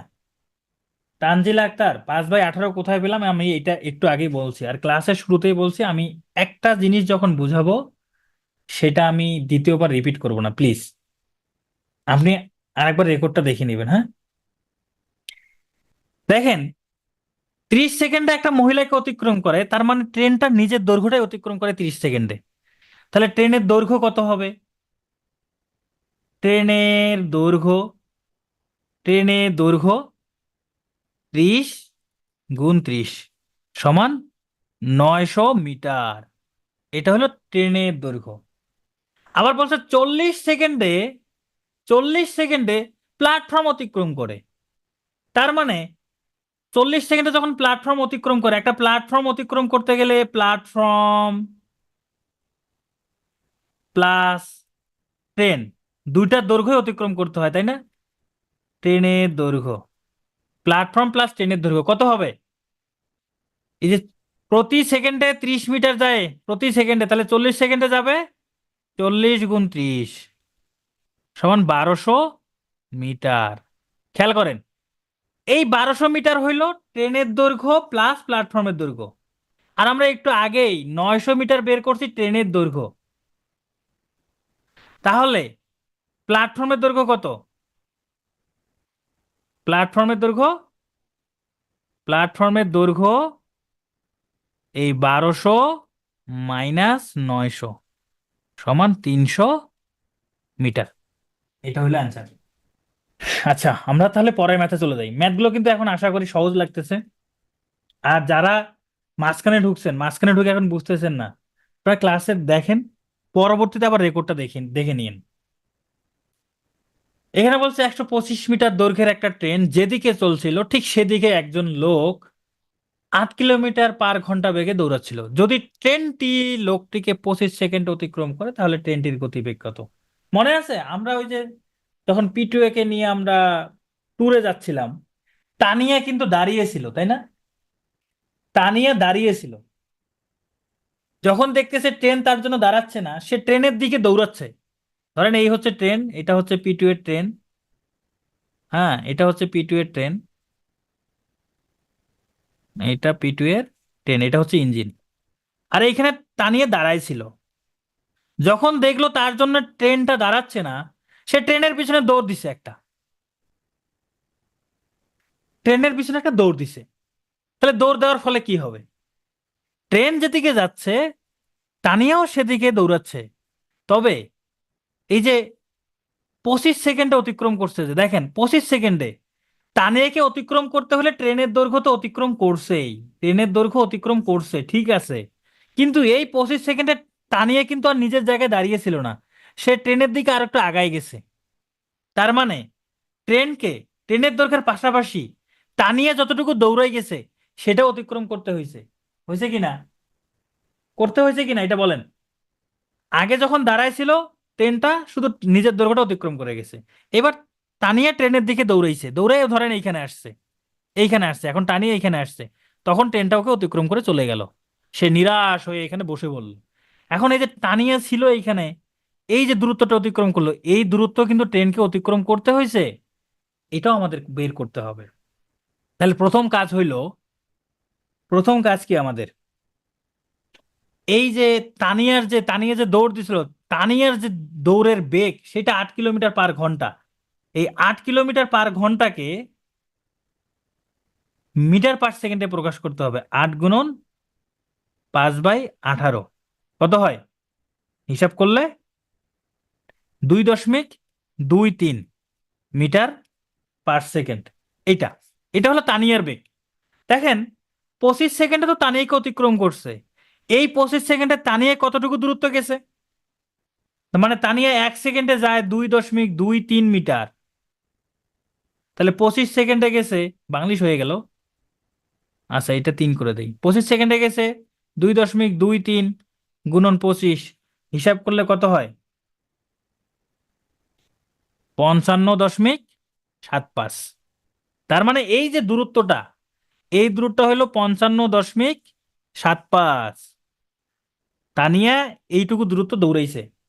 তাহলে দেখেন ট্রেনে তাহলে টোটাল কতটুকু দূরত্ব অতিক্রম করলো, নিজের দৈর্ঘ্য ছিল কত মিটার, 125 মিটার, নিজের দৈর্ঘ্য 125, আর তানিয়া দৌড়াইছিল 55 মিটার, টোটাল কত হয়, 180.75, আরে বাংলিশ হয়ে যাচ্ছে, 180.75 মিটার, এতটুকু দূরত্ব ট্রেনটা অতিক্রম করছে। সময় কত সেকেন্ড, সময় হচ্ছে 25 সেকেন্ড, তাহলে আমার সময় দেওয়া আছে 25 সেকেন্ড। আমাকে কি বের করতে বলছে, বেগ বের করতে বলছে। আমরা জানি বেগ সমান কি, বেগ সমান দূরত্ব ভাগ সময়, এটা হিসাব করলে অ্যান্সার যা আসবে তাই, 7.23 সামথিং, এটা অ্যান্সার, এটা অ্যান্সার ওকে। আচ্ছা, ঘন্টায় 63 কিলোমিটার চলমান 500 মিটার একটি ট্রেন একই দিকে ঘন্টায় 3 কিলোমিটার বেগে চলমান একজন লোককে কত সেকেন্ডে অতিক্রম করবে। আচ্ছা এই অঙ্কটা আপনারা নিজেরাই করবেন, হ্যাঁ, কঠিন কঠিন ম্যাথ পারলে আশা করি এটাও পারবেন।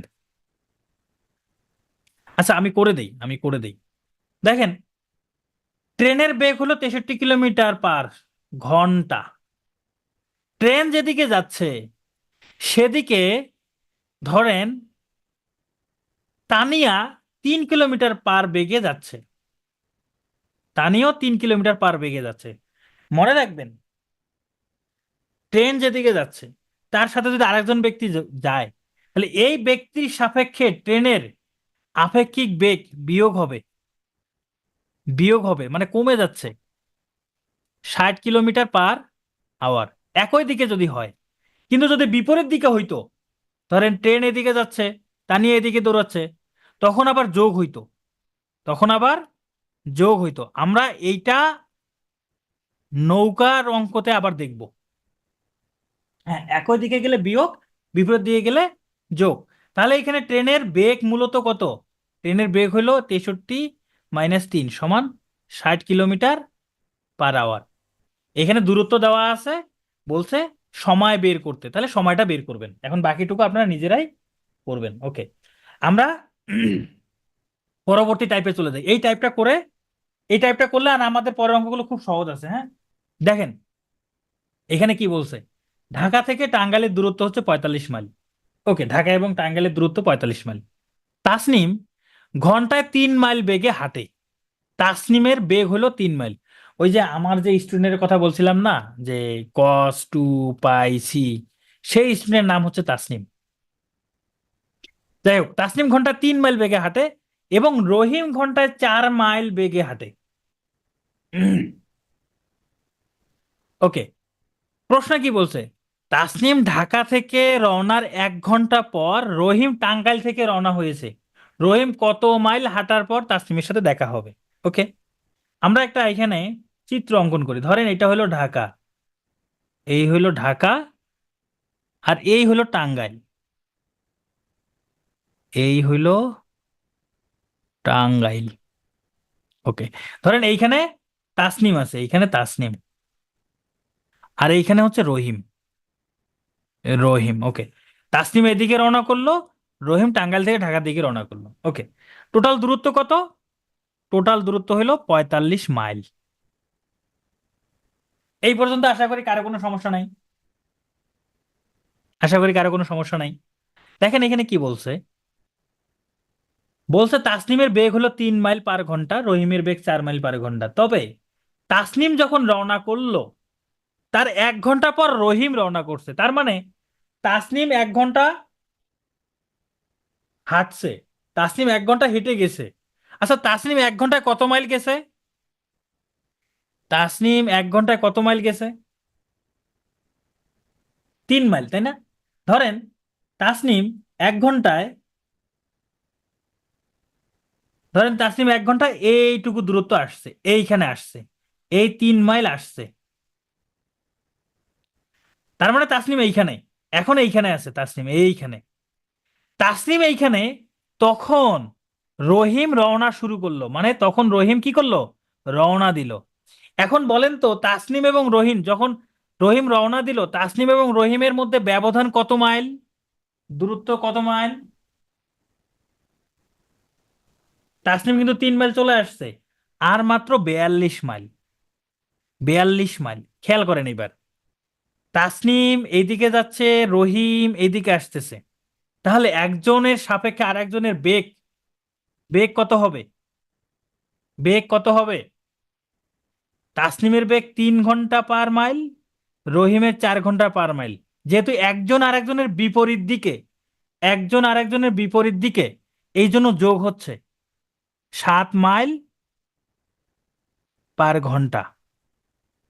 দূরত্ব কিন্তু 42 মাইল, দূরত্ব হচ্ছে 42 মাইল। তাহলে তারা কখন দেখা করবে, মানে সময়টা তাদের দেখা হবে, সময় চাইছে, সময়। সময় কি হবে? দূরত্ব ভাগ বেগ সমান 6 মাইল/আওয়ার। আচ্ছা, আমি বাংলিশ লিখে ফেললাম। ওকে, তার মানে, সরি, সময় হচ্ছে 6 ঘন্টা। 6 ঘন্টা, 6 ঘন্টা। এই ইংরেজিতেই লেখি। ওকে, তাহলে এদের সময়টা হবে কত? সময় হবে 42/7 সমান 6 ঘন্টা। তার মানে 6 ঘন্টা পর দেখা হবে। এখন 6 ঘন্টা পর দেখা হবে, মানে এই জায়গা থেকে, এই জায়গা থেকে, এই জায়গা থেকে তাসনিম 6 ঘন্টা হাঁটছে, এই জায়গা থেকে রহিম 6 ঘন্টা হাঁটছে। তাহলে রহিম 6 ঘন্টায় কত মাইল গেছে? রহিম 6 ঘন্টায় কত মাইল গেছে? রহিম প্রতি ঘন্টায় 4 মাইল যায়। রহিম প্রতি ঘন্টায় 4 মাইল যায়। তাহলে 6 ঘন্টায় 6 × 4 24 মাইল। 24 মাইল। যদি বলতো তাসনিম কত মাইল গেছে, তাসনিম কত মাইল গেছে, তাসনিম কত মাইল হাঁটার পর দেখা হয়েছে, এবার দেখি। যদি প্রশ্ন এরকম হইতো যে তাসনিম কত মাইল হাঁটার পর রহিমের সাথে দেখা হয়েছে, এই তো অনেকে ভুল করে ফেলছেন। অনেকে হিসাবটা করে ফেলছেন। তাসনিমের বেগ 3, সময় লাগে 6 ঘন্টা।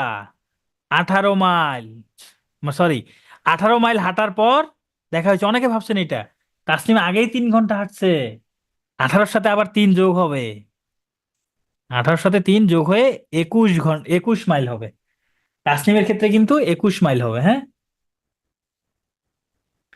অথবা আর একটা কাজ করতে পারেন, তাসনিম কিন্তু 6 ঘন্টা হাঁটে নাই, তাসনিম আগেই 1 ঘন্টা হাঁটছে, তাসনিম 7 ঘন্টা হাঁটছে। এইভাবে করতে পারেন, তাসনিম 7 ঘন্টা হাঁটছে, তাহলে 7-এর সাথে 3 গুণ করতে পারেন, 21, এইভাবেও করতে পারেন। হ্যাঁ, এই যে আরেকজন আরেকজন হিসাব করছেন যে রহিম যদি 24 মাইল হাঁটে, তাহলে টোটাল ছিল 45 মাইল, 45 থেকে 24 বাদ দিলে 21 মাইল। এটাও করা যাবে, যেভাবে খুশি আপনি করতে পারেন, সমস্যা নাই।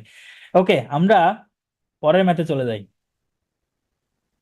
একটি ট্রেন 48 কিলোমিটার/ঘন্টা বেগে চলে, 50 মিনিটে একটি দ্রুত অতিক্রম করে। বলছে ট্রেনের গতি কত হইলে একই দূরত্ব 40 মিনিট অতিক্রম করবে। তার মানে আমার এখানে বেগ বের করতে বলছে। বেগ, বেগ সমান আমরা কি জানি?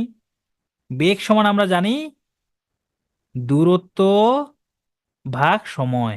এখানে সময় 40 মিনিট দেওয়া আছে, এই যে সময় 40 মিনিট দেওয়া আছে। তাহলে আমাকে বের করতে হবে দূরত্ব। এই অংশটা থেকে আমরা দূরত্ব বের করব, প্রথম অংশটা থেকে তাহলে আমরা দূরত্ব বের করব। তাহলে দেখেন এটা হচ্ছে মিনিট, এটা 48 কিলোমিটার/ঘন্টা, তাই না? আবার এটাও মিনিট। এইবার একটা সমস্যা আছে, সমস্যাটা কি জানেন? আমরা যদি 48 কিলোমিটার/ঘন্টাকে 5/18 দ্বারা গুণ করি তাহলে কি পাবো? মিটার/সেকেন্ড পাবো। কিন্তু এখানে মিনিট আছে, এখানে মিনিট আছে, তাহলে আবার এগুলোকে আবার সেকেন্ডে প্রকাশ করতে হবে। এইটা না করে আমরা এই মিনিট দুইটাকে ঘন্টায় প্রকাশ করতে পারি, এটা করার দরকার নাই। এটা করলে এই দুটাকে সেকেন্ডে প্রকাশ করতে হবে, কারণ আমার এখানে সেকেন্ড আছে। এটা না করে এই 50 মিনিটকে যদি ঘন্টায় প্রকাশ করি তাহলে কত হবে? 50/60 সমান 5/6 ঘন্টা। আবার 40 মিনিটকে যদি ঘন্টায় প্রকাশ করি তাহলে 40/60 সমান 2/3 ঘন্টা। তার মানে আমার এখানে সময় হলো 2/3 ঘন্টা। আর এই 50 মিনিট মানে 5/6 ঘন্টা। খেয়াল করেন এবার, একটা ট্রেন, আমার এখন লাগবে দূরত্ব। এখন লাগবে দূরত্ব, এই যে এই দূরত্ব আমার জানা নাই। আমরা জানি দূরত্ব সমান কি? বেগ গুণ সময়। এখানে বেগ হচ্ছে 48, সময় হচ্ছে এই যে 5/6 ঘন্টা, এই যে 50 মিনিট মানে 5/6 ঘন্টা। তাহলে কত হয়? 6 দ্বারা 48কে ভাগ করলে 48 কিলোমিটার। তাহলে আমরা দূরত্ব পেয়ে গেলাম। তাহলে আমরা এখানে সূত্রের মধ্যে যদি বসাই দিই, দূরত্ব হলো 40, সময় হলো 2/3। এই যে 40 মিনিটে কতটুকু যাবে? 2/3। এটা হিসাব করলে হয়ে যাবে 40 × 3/2। 2 দ্বারা 40কে ভাগ করলে কত হয়? 20। তার মানে 60, 60 কিলোমিটার/ঘন্টা। এটা অ্যান্সার। এই ক্লাস শেষ, ব্রেক কিসের? ক্লাস তো শেষ। এটা খুব সহজ একটা অঙ্ক। এখানে বলতে সমান দৈর্ঘ্যের দুটি ট্রেন একই দিকে সমান্তরাল লাইনে, ধরেন এই একটা লাইন, এই একটা রেল লাইন, এইদিকে আর একটা রেল লাইন আছে, এই দুইটা রেল লাইন, এই দুইটা রেল লাইন দিয়ে ট্রেন চলছে সমান্তরাল ভাবে। একটার বেগ হলো 46 কিলোমিটার/ঘন্টা আর একটার বেগ হলো 36 কিলোমিটার/ঘন্টা। একই দিকে চলছে। দ্রুতগামী ট্রেনটি ধীর গতির ট্রেনকে 36 সেকেন্ডে যদি অতিক্রম করে তাহলে প্রত্যেক ট্রেনের দৈর্ঘ্য কত? খেয়াল করেন, প্রত্যেক ট্রেনের দৈর্ঘ্য বের করতে চাইছে। এখানে দেখেন একটা ট্রেন আর একটা ট্রেনকে অতিক্রম করবে মানে দুইটা ট্রেনের দৈর্ঘ্যকে অতিক্রম করতে হবে। এই ক্ষুধা লাগছে, খেতে খেতে ক্লাস করেন, সমস্যা নাই, খেতে খেতে ক্লাস করেন। তাহলে একই দিকে যেহেতু চলছে তাহলে বেগ কত? বেগ কত? বেগ হবে এই 46 - 36 = 10 কিলোমিটার/আওয়ার। তাহলে এই 10 কিলোমিটার/আওয়ারকে আমরা যদি মিটার/সেকেন্ডে প্রকাশ করি, যেহেতু আমাদের এখানে সেকেন্ড আছে, তাহলে 10-এর সাথে 5/18 গুণ করে দিব। গুণ করলে কত হয়? 9 × 2 = 18, 5 × 2 = 10, তার মানে 25/9 মিটার/সেকেন্ড। এটা হলো বেগ, এটা হলো সময়। সময় হলো 36 সেকেন্ড। ঠিক আছে? কি বের করতে বলছে? দৈর্ঘ্য মানে দূরত্ব বের করতে বলছে। আমরা জানি দূরত্ব সমান কি? দূরত্ব সমান সময় গুণন বেগ। তাহলে সময় হলো 36, বেগ হলো 25/9, তাহলে 9 দ্বারা 36কে ভাগ করলে 4, 100, 100 মিটার। তার মানে 100 মিটার দূরত্ব অতিক্রম করছে। এই যে 100 মিটার দৈর্ঘ্য যে অতিক্রম করলো, তার মানে ট্রেন দুইটার নিজের দৈর্ঘ্য অতিক্রম করছে। এখানে প্রশ্ন বলছে ট্রেন দুইটার দৈর্ঘ্য কিন্তু সমান, তার মানে প্রত্যেকটা ট্রেনের দৈর্ঘ্য 50-50 করে, তাই না? এই 50-50 করে। তার মানে এই যে 100কে 2 দ্বারা ভাগ করলে আমরা ট্রেনের দৈর্ঘ্য পাবো, প্রত্যেকটা ট্রেনের দৈর্ঘ্য 50 মিটার। এই বিয়োগ হলো কেন? একই দিকে যখন যায়, একই দিকে যখন যায় তখন একটার সাপেক্ষে আরেকটার বেগ মাইনাস হয়। বিপরীত দিকে হলে যোগ হয়, সাথী। আর এগুলো, এই বেসিক জিনিসগুলো যাদের কাছে খুব কঠিন লাগতেছে, প্রয়োজনে আপনাদের জন্য আমি একটা এক্সট্রা ক্লাস নিয়ে দেবো, সেখানে শুধুমাত্র এত বড় বড় অঙ্ক করাবো না, বেসিক জিনিসগুলো, এই যে ছোট ছোট জিনিস যাদের বুঝতে সমস্যা হয় তাদেরকে আমি বুঝাবো। আচ্ছা, এই অঙ্কটা দেখেন, কবির ঘন্টায় 10 কিলোমিটার, কবির ঘন্টায় 15 কিলোমিটার বেগে একই সময়ে একই স্থান হতে রাজশাহীর পথে রওনা হয়। ধরেন এইখানে কবির আর খবির আছে, এই দিকে যাবে, এইখানে হলো রাজশাহী। ওকে, এখন এইখানে এসে একই সময় রওনা হলো, এইখান থেকে কবির এবং খবির দুজনে রওনা হইলো। এইখানে এসে 9টা 40 মিনিটে কে পৌঁছাইলো? 9টা 40 মিনিটে খবির পৌঁছাইলো। আর কবির পৌঁছালো কখন? 11টা 10 মিনিটে। আচ্ছা, এই যে এখানে সময়ের পার্থক্য কত? সময়ের পার্থক্য কত? কত ঘন্টার পার্থক্য বলেন? 9টা 40 থেকে 11টা 10 মিনিট পর্যন্ত পার্থক্য কত ঘন্টার? সমান দৈর্ঘ্য দেওয়া না থাকলে একটা যে কোনো একটা ট্রেনের দৈর্ঘ্য দেওয়া থাকবে। এই 9টা 40 থেকে 11টা 10 মিনিট পর্যন্ত কতটুকু সময় হয়? সর্বনাশ, কেউ বলছেন 2 ঘন্টা 30 মিনিট, কেউ বলছেন 2 ঘন্টা, কেউ বলছেন আধা ঘন্টা, একজন আবার সেকেন্ডে বের করে ফেলছেন। এই হিসাব করেন, 9টা 40 থেকে 11টা 10 মিনিট বাঁচতে কতক্ষণ সময় লাগে? আর 1.5 ঘন্টা সময় লাগে।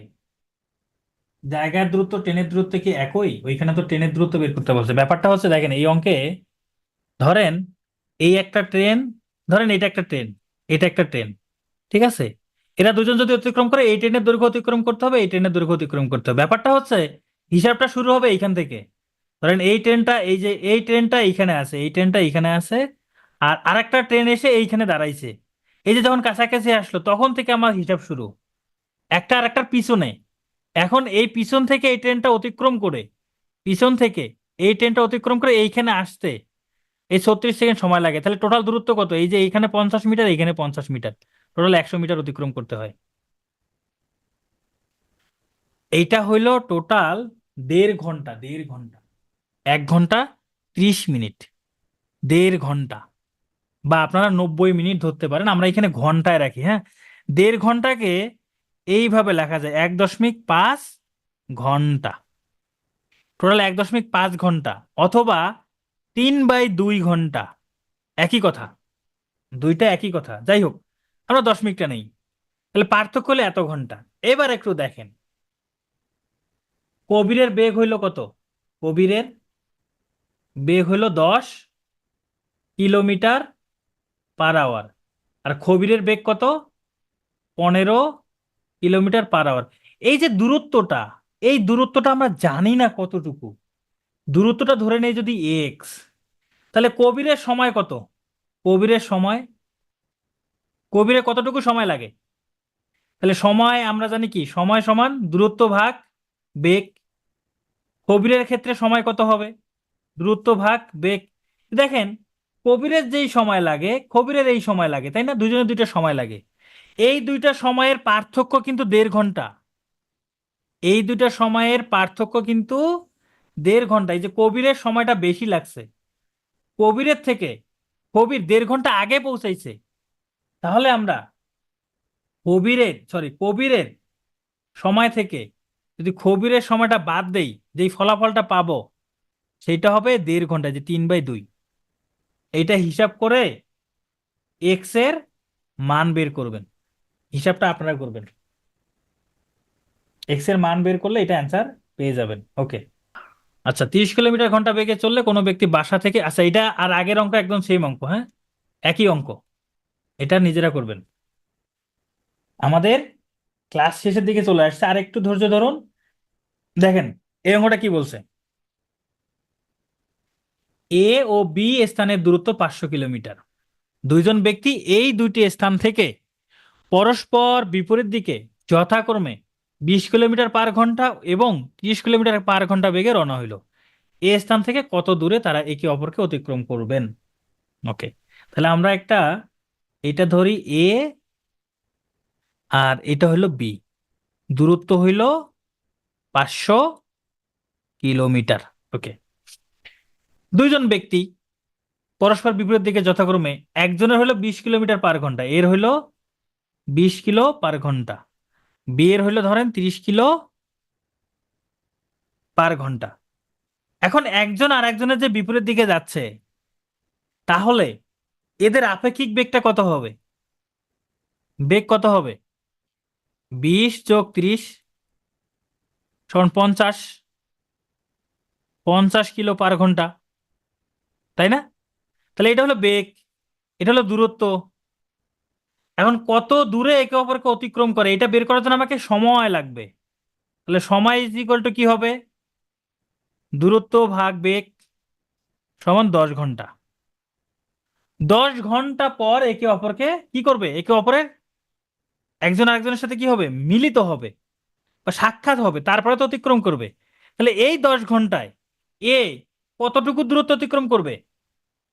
এ যদি প্রতি ঘন্টায় 20 কিলোমিটার যায়, 10 ঘন্টায় 200 কিলোমিটার আসলে তখন এদের দুইজনের দেখা হবে। 200 কিলোমিটার আসলে এদের দুজনে দেখা হবে, তার মানে অ্যান্সারটা হচ্ছে 200। তার মানে 200 কিলোমিটার অতিক্রম করার পরে গিয়ে একজন আরেকজনের অতিক্রম করবে। তাহলে এটা হলো 200। আমাদের গুরুত্বপূর্ণ আর একটা টাইপ আছে, যে টাইপটা খুবই সহজ, কঠিনগুলো আমরা করে ফেলছি। ঠিক আছে, আমরা আর 15 মিনিটের মধ্যে ক্লাসটা শেষ করে ফেলবো। ঠিক আছে, আমাদের নৌকা এবং স্রোতের অঙ্ক করব। দেখেন, এখানে নৌকা এবং স্রোতের ক্ষেত্রে একটা জিনিস মনে রাখবেন, স্রোত যেদিকে, ধরেন স্রোত এইদিকে যাচ্ছে, স্রোত এইদিকে, নৌকা এদিকে যাচ্ছে, দুইটা যদি একদিকে যায়, তাহলে স্রোতের বেগ আর নৌকার বেগ যোগ হবে। স্রোতের বেগ যোগ নৌকার বেগ। কারণ স্রোতের অনুকূলে যে গেতে কি লাগে? না, দেখা হওয়ার আর অতিক্রম করা একই না। আসলে 200 কিলোমিটার যাওয়ার পরে গিয়ে অতিক্রম করবে, মানে 200 কিলোমিটার অতিক্রম করার পর এ বি কে অতিক্রম করবে। মানে 200 কিলোমিটার যাওয়ার পর একজন একজনের সাক্ষাৎ হইলো, তাহলে 200 কিলোমিটার অতিক্রম করার পরে গিয়ে কি হবে? একজন আরেকজনকে অতিক্রম করবে। তাহলে স্রোতের যখন অনুকূলে যাবে, তখন কি হবে? স্রোতের বেগ এবং নৌকার বেগ দুইটা যোগ হবে। আর স্রোত যেদিকে, এটা হলো স্রোত, আর নৌকা যদি তার উল্টো দিকে যায়, তখন কি হবে? এই নৌকার বেগ থেকে স্রোতের বেগটা বিয়োগ করতে হবে। জাস্ট এইটুকু এইটুকু মনে রাখলেই হবে। চলেন আমরা এখন অঙ্ক করি। এই যে স্থির পানিতে একটি নৌকার বেগ, স্থির পানিতে বেগ মানে এটা হলো নৌকার প্রকৃত বেগ, 10 কিলোমিটার/ঘন্টা। স্রোতের বেগ 3 কিলোমিটার/ঘন্টা। তাহলে অনুকূলে 52 কিলোমিটার পথ যেতে কত সময় লাগবে? তাহলে দেখেন, নৌকার প্রকৃত বেগ হলো 10 কিলোমিটার/ঘন্টা, স্রোতের বেগ 3 কিলোমিটার/ঘন্টা। যখন অনুকূলে যাচ্ছে, তাহলে নৌকার বেগটা কিন্তু কি বৃদ্ধি পাবে না?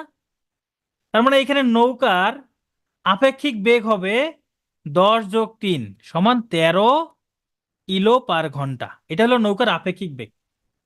দূরত্ব কত? দূরত্ব 52 কিলো। তাহলে সময়, এই দূরত্ব ভাগ বেগ সমান 4 ঘন্টা। দেখছেন অনেক সহজ অঙ্ক না? অনেক একটা খুবই সহজ একটা অঙ্ক। পরে অঙ্কটা দেখি। এখানে নৌকার বেগ হচ্ছে 10 কিলোমিটার/ঘন্টা, স্রোতের বেগ 5 কিলোমিটার/ঘন্টা। নদী পথে 60 কিলোমিটার পথ অতিক্রম করে আবার ফিরে আসতে কত ঘন্টা সময় লাগবে? এখানে কিন্তু দুইটা সিনারি আছে। ধরেন এটা হচ্ছে নৌকা, হ্যাঁ, এটা হচ্ছে নৌকা, আচ্ছা নৌকা হইলো না, আর এটা হচ্ছে পানি, স্রোত এইদিকে, নৌকা এইদিকে, টোটাল 60 কিলোমিটার যাবে। তার মানে 60 কিলোমিটার যাবে স্রোতের অনুকূলে, অনুকূলে ধরেন গেল, আবার যখন ফিরে আসবে তখন প্রতিকূলে আসবে। তার মানে একবার অনুকূলে যাবে, আর একবার কি প্রতিকূলে ফিরে আসবে। অঙ্কটা কি বলছে? অতিক্রম করে আবার ফিরে আসবে। তার মানে বেগ হচ্ছে দুইটা। অনুকূলে নৌকার বেগ কত হবে? অনুকূলে নৌকার বেগ 10 + 5 = 15, আর প্রতিকূলে নৌকার বেগ 10 - 5 = 5। তাহলে অনুকূলে 15 কিলোমিটার/ঘন্টা, প্রতিকূলে 5 কিলোমিটার/ঘন্টা। দৈর্ঘ্য হলো 60 কিলোমিটার। দেখেন অনুকূলে যেতে সময় লাগবে কত, অনুকূলে সময় যে দৈর্ঘ্য ভাগ বেগ সমান 4 ঘন্টা, আর প্রতিকূলে সময় লাগবে কত, এই 60 ভাগ 5 সমান 12 ঘন্টা। তাহলে টোটাল কত ঘন্টা লাগলো? অনুকূলে যেতে 4 ঘন্টা লাগে আর প্রতিকূলে ফিরে আসতে 12 ঘন্টা লাগে, টোটাল 16 ঘন্টা লাগে। এটা অ্যান্সার। একই রকম ভাবে এই অঙ্কটা নিজেরা করবেন। এটা হোমওয়ার্ক, একদম সেম অঙ্ক, আগের অঙ্ক আর এই অঙ্ক সেম। এইটা দেখেন, দেখেন এখানে বলছে স্থির পানিতে নৌকার বেগ 6 কিলোমিটার পার ঘন্টা। এটা হচ্ছে নৌকার বেগ। স্রোতের অনুকূলে যেতে যত সময় লাগে স্রোতের প্রতিকূলে যেতে তার 2 গুণ সময় লাগে। বলছে স্রোতের বেগ ঘন্টায় কত, এটা বের করতে বলছে। আমরা জানি না স্রোতের বেগ কত। আচ্ছা, আমরা নৌকার বেগটা আগে লিখি। নৌকার বেগ হলো 6 কিলোমিটার পার ঘন্টা। আর স্রোতের বেগ কত, ধরে নিলাম x কিলোমিটার পার ঘন্টা। এটা হলো নৌকার বেগ 6 কিলোমিটার পার ঘন্টা, স্রোতের বেগ x কিলোমিটার পার ঘন্টা। তাহলে বলেন তো অনুকূলে, অনুকূলে বেগ কত হবে? তাহলে নৌকার বেগের সাথে স্রোতের বেগ যোগ হবে। এটা হলো অনুকূলে বেগ। প্রতিকূলে বেগ কত হবে? 6 - x। এই পর্যন্ত ক্লিয়ার সবার? হ্যাঁ, অপশন দেখলে তো হবেই, ঠিক আছে, অপশন দেখলে তো হবেই। এই পর্যন্ত সবাই ক্লিয়ার? ওকে। এবার এটা কি বেগ না সময়? এটা কিন্তু বেগ, এটা বেগ। প্রশ্ন বলছে অনুকূলে যেতে যত সময় লাগবে প্রতিকূলে যেতে তার 2 গুণ সময় লাগবে। অনুকূলে যেতে যত সময় লাগবে প্রতিকূলে যেতে তার 2 গুণ সময় লাগবে। এখন আমরা সময়ের ক্ষেত্রে আমরা কি জানি? দূরত্ব ভাগ, দূরত্ব ভাগ কি বেগ, বেগটা আমি লিখলাম 6 + x। এখানেও আমরা সময়ের ক্ষেত্রে আমরা কি জানি? দূরত্ব ভাগ বেগ 6 - x। এই যে সময়টা, প্রতিকূলে যেতে সময়টা বেশি লাগছে না কম লাগছে বলেন তো? প্রতিকূলে সময় বেশি লাগবে না কম লাগবে? প্রতিকূলে সময়টা বেশি লাগবে নাকি কম লাগবে? বেশি লাগবে। আর অনুকূলে কম লাগবে। এখন বলেন তো কার সাথে 2 গুণ করব? প্রতিকূলের সাথে। আচ্ছা শোনেন, এটা কি কম না বেশি সময়? এটা বেশি। আর এটা কি কম। এখন আমি যদি প্রতিকূলের সাথে 2 গুণ করি, এটার সাথে যদি 2 গুণ করি, এটার সাথে যদি 2 গুণ করি, তাহলে কি এটা সমান হবে? আমি বেশির সাথে 2 গুণ করলে কি কমের সমান হবে? বলেন, বেশির সাথে 2 গুণ করলে কি কম এর সমান হবে? অবশ্যই হবে না। আমি কমের সাথে 2 গুণ করব, কমের সাথে 2 গুণ করব। কমের সাথে 2 গুণ করলে, এটার সাথে যদি 2 গুণ করি তাহলে বেশিটা সমান হবে। ব্যাপারটা হচ্ছে এরকম। আপনাকে বললো 4-এর 2 গুণ করলে 8। এখন আপনি যদি 8-এর সাথে 2 গুণ করেন তাহলে কি 4-এর সমান হবে? আপনাকে 4-এর সাথে 2 গুণ করতে হবে, তাহলে না 8-এর সমান হবে? তাহলে বেশি। অনুকূলে সময়টা কি কম। তাহলে অনুকূলের সাথে আমি কি করব? 2 গুণ করে দিব। গরমিল লাগছে ব্যাপারটা? আরে সময়, সময়। এটা তো বেগ, এটা তো বেগ। আমি সময় বের করলাম, দূরত্ব ভাগ, আমি এখানে সময় বের করলাম, এখানে দূরত্ব ভাগ, এখানে আমি সময় বের করলাম। এই যে সময়টা, দূরত্ব কত আমি এটা জানি না। হ্যাঁ, প্রশ্ন দেওয়াই আছে অনুকূলের 2 গুণ সময়। তাহলে অনুকূলের সাথে 2 গুণ করবো। তাহলে আমি একটা কাজ করতে পারি না? আমি ওই জিনিসটা লিখি, দূরত্ব ভাগ বেগ 6 + x। এটা হলো সময়, তাই না? এখানেও দূরত্ব, দুই জায়গায় দূরত্ব কিন্তু সেম। এখানে 6 - x সমান করতে গেলে কার সাথে 2 গুণ করব? এটার সাথে নাকি এটার সাথে? এইটার সাথে, তাই না? এটার সাথে 2 গুণ করলাম। এখন এই যে উভয় উভয় উভয় পাশে এই যে দূরত্ব, এই দূরত্ব দূরত্ব কাটা যায়, দুইটা সেম জিনিস তো, দূরত্ব দূরত্ব কাটা যায়। তাহলে 2/6 6 + x সমান 1/6 - x। এখান থেকে এক্স এর মান বের করলে, আচ্ছা এরপর বইয়ের সাথে মিলে গেছে, দেখেন 6 + x সমান 2 × 6 - x। এবার দেখেন বইয়ের সাথে মিলে গেছে। বুঝতে পারছি সবাই? এক্স এর মান বের করতে পারবেন না এখন? ওকে। আচ্ছা এই অঙ্কটা দেখেন, এটা প্রশ্নে অপশন টেস্ট করলে খুব সহজেই হয় বা এমনিতেও বোঝা যায়।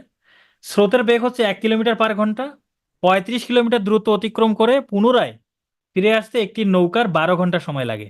নৌকাটির বেগ ঘন্টায় কত কিলোমিটার? নৌকার বেগ চাইছে। নৌকার বেগ যদি আমি এক্স ধরি, নৌকার বেগ যদি এক্স ধরি, তাহলে অনুকূলে যখন যাবে নৌকার বেগ প্লাস স্রোতের বেগ, প্রতিকূলে যখন যাবে নৌকার বেগ মাইনাস স্রোতের বেগ। এখন তাহলে 35 কিলোমিটার পথ যখন অনুকূলে যায়, যে 35 ভাগ x + 1 এটা সময়। আবার যখন প্রতিকূলে যায় তাহলে 35 ভাগ x - 1, এই টোটাল সময়টা হলো 12 ঘন্টা। এই দুইটা যোগ করলে 12 ঘন্টা হয়। এখন এটা সমাধান করে এক্স এর মান আপনারা বের করবেন, ঠিক আছে? এক্স এর মানটা বের করবেন। আমাদের সর্বশেষ টাইপ এবং খুবই সহজ দুইটা অঙ্ক আছে, এই দুইটা অঙ্ক করলে আমরা বিদায় নেব। 4 মিনিট আছে তো, আচ্ছা 5-6 মিনিটের মধ্যে শেষ হবে। দেখেন কি বলছে, একটি বানর একটি তৈলাক্ত বাঁশ বেয়ে উপরে উঠতে লাগলো। ওকে, বানরটি যদি 1 মিনিটে 4 মিটার ওঠে, পরবর্তী 1 মিনিটে পরবর্তী মিনিটে কি করে 1 মিটার নেমে পড়ে, 16 মিটার উঁচু বাঁশের মাথায় উঠতে কত সময় লাগবে? ধরেন এই হইল একটা বাঁশ, শিলা বাঁশ, অশিলা না আবার, এই হলো একটা বাঁশ, ঠিক আছে? এখন এই যে বানর কি করে 1 মিনিটে 4 মিটার উঠলো, ধরেন এই 4 মিটার উঠলো, পরের মিনিটে 1 মিটার নিচে নেমে আসে, আবার এইখান থেকে আবার 4 মিটার উঠবে, পরের মিনিটে আবার নিচে নেমে আসবে, আবার 4 মিটার উঠবে, আবার এক নেমে নেমে আসবে, এইভাবে উঠবে নামবে উঠবে নামবে উঠবে নামবে। সর্বশেষ 4 মিটার যখন উঠে একদম চূড়ায় পৌঁছাবে, তারপরে কিন্তু আর নিচে নামবে না। সর্বশেষ 4 মিটার উঠে যখন চূড়ায় পৌঁছাবে, তারপরে কি আর নিচে নামবে না। তাহলে আমাকে বলেন তো, এই যে 4 মিটার কিন্তু উপরে উঠে আর নিচে নামবে না, সর্বশেষ একদম উপরে 4 মিটার উঠে নিচে নামবে না। তাহলে এই যে উঠবে নামবে উঠবে নামবে উঠবে নামবে, এই সিনারিটা কত মিটারের মধ্যে হচ্ছে? উঠবে আবার নামবে উঠবে আবার নামবে, এই সিনারিটা কত মিটারের মধ্যে হচ্ছে? 12 মিটারের মধ্যে হচ্ছে, তাই না? আচ্ছা, 1 মিনিটে যদি 4 মিটার ওঠে, পরবর্তী মিনিটে 1 মিটার নিচে নামতেছে, তাহলে 2 মিনিটে কত মিটার ওঠে বলেন তো? 1 মিনিটে যদি 4 মিটার ওঠে, পরবর্তী মিনিটে 1 মিটার নামতেছে, তাহলে প্রতি 2 মিনিটে 3 মিটার উপরে ওঠে, প্রতি 2 মিনিটে 3 মিটার উপরে ওঠে। তাহলে 12 মিটার উঠতে কতটুকু সময় লাগে দেখি? 3 মিটার উঠতে সময় লাগে 2 মিনিট, 1 মিটার উঠতে সময় লাগে 2 ভাগ 3 মিনিট, 12 মিটার উঠতে সময় লাগবে 2 ভাগ 3 × 12, 3 দ্বারা 12কে ভাগ করলে 4, 4 দুগুণে 8 মিনিট সময় লাগবে। তার মানে 8 মিনিটে 12 মিটার উঠে যায়, 8 মিনিটে 12 মিটার উঠে যায়। পরে 4 মিটার উঠে 1 মিনিটে, পরে 4 মিটার উঠে 1 মিনিটে, তাহলে আগে 12 মিটার উঠলো 8 মিনিটে, পরে 4 মিটার উঠলো 1 মিনিটে, টোটাল 9 মিনিট। 9 মিনিট, এটাই হলো অ্যান্সার। তাহলে টোটাল 9 মিনিট সময় লাগবে। একদম সেম ওয়েতে এই ম্যাথটা হবে, নিজেরা করবেন। ওকে, এই অঙ্কটা একটু আমরা করি। কি বলছে, স্বাভাবিক বেগের স্বাভাবিক বেগের 3/4 গুণ বেগে হাঁটলে কোনো ব্যক্তি 10 মিনিট দেরিতে অফিসে পৌঁছায়, সাধারণত তার কত সময় লাগে? দেখেন এখানে তার সময় বের করতে বলছে। আচ্ছা স্বাভাবিক বেগটা কি দেওয়া আছে? সেটাও দেওয়া নাই। ধরে নেই স্বাভাবিক বেগ, আচ্ছা স্বাভাবিক বেগ ধরার দরকার নেই, সময়টাই ধরে নেই। সময় সমান এক্স মিনিট, সময় সমান এক্স মিনিট। আচ্ছা, এখন এই যে বেগটা, এই বেগটা স্বাভাবিক বেগের 4 ভাগের 3 ভাগ, মানে কি বেগটা কমাইছে না বাড়াইছে বলেন? হ্যাঁ 2 মিনিটে হিসাব করবেন। রিয়াজুল করিম 2 মিনিট হিসাব করবেন। 4/3 বেগটা কি কমাইছে না বাড়াইছে? কমাইছে। ওকে। আচ্ছা, এটা বুঝতে হলে আমাদের আরেকটা সিনারি বুঝতে হবে। ধরেন একজনের প্রতিদিন 24 মিটার দূরত্ব অতিক্রম করে, ঠিক আছে, এবং তার বেগ হইল 4 metre per second. 4 metre per second. তাহলে বলেন তো তার সময় কত লাগবে? এটা হলো দূরত্ব, এটা হলো বেগ। এই 24 মিটার দূরত্ব অতিক্রম করে 4 সেকেন্ডে, তার সময় কত লাগবে? 24/4 সমান 6 সেকেন্ড। ওকে। এবার সে কি করলো, তার বেগ কমাইছে 3/4 গুণ। তার বেগ 3/4 গুণ কমাইছে, তার মানে 4 এর 3/4। তাহলে কত হবে? 4 4 কাটা গেলে 3 মিটার পার সেকেন্ড। এবার তার সময় কত লাগবে বলেন? এবার তার বেগ হলো 3 মিটার পার সেকেন্ড, তার সময় কত লাগবে? 24/3 সমান 8 সেকেন্ড। খেয়াল করেন, তার বেগ 3/4 গুণ কিন্তু কি করছে?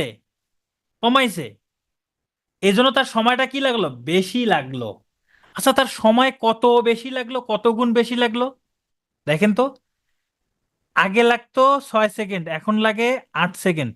হিসাব করলে কত হয়? 3 দুগুণে 6, 4 দুগুণে 8।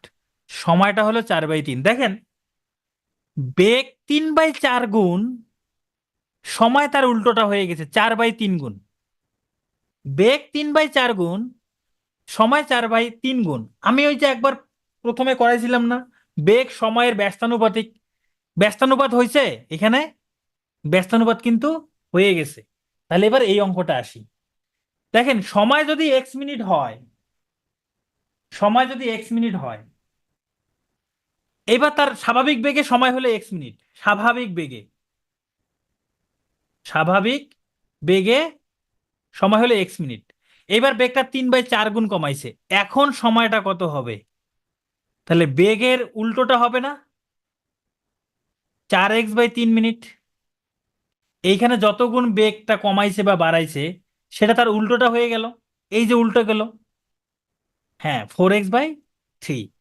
দেখেন, আগে ছিল আগে সময় লাগছে এইটা, এখন সময় লাগে এইটা। এই পার্থক্যটা হচ্ছে 10 মিনিট। 4x/3 - x সমান 10। এইখান থেকে এক্স এর মান বের করলে সময়টা পেয়ে যাবেন। বুঝেননি? কোনটা বুঝেননি? এই যে এটা বুঝেননি? এই যে এখানে বেগ যত গুণ, সময় তার উল্টোটা হয়।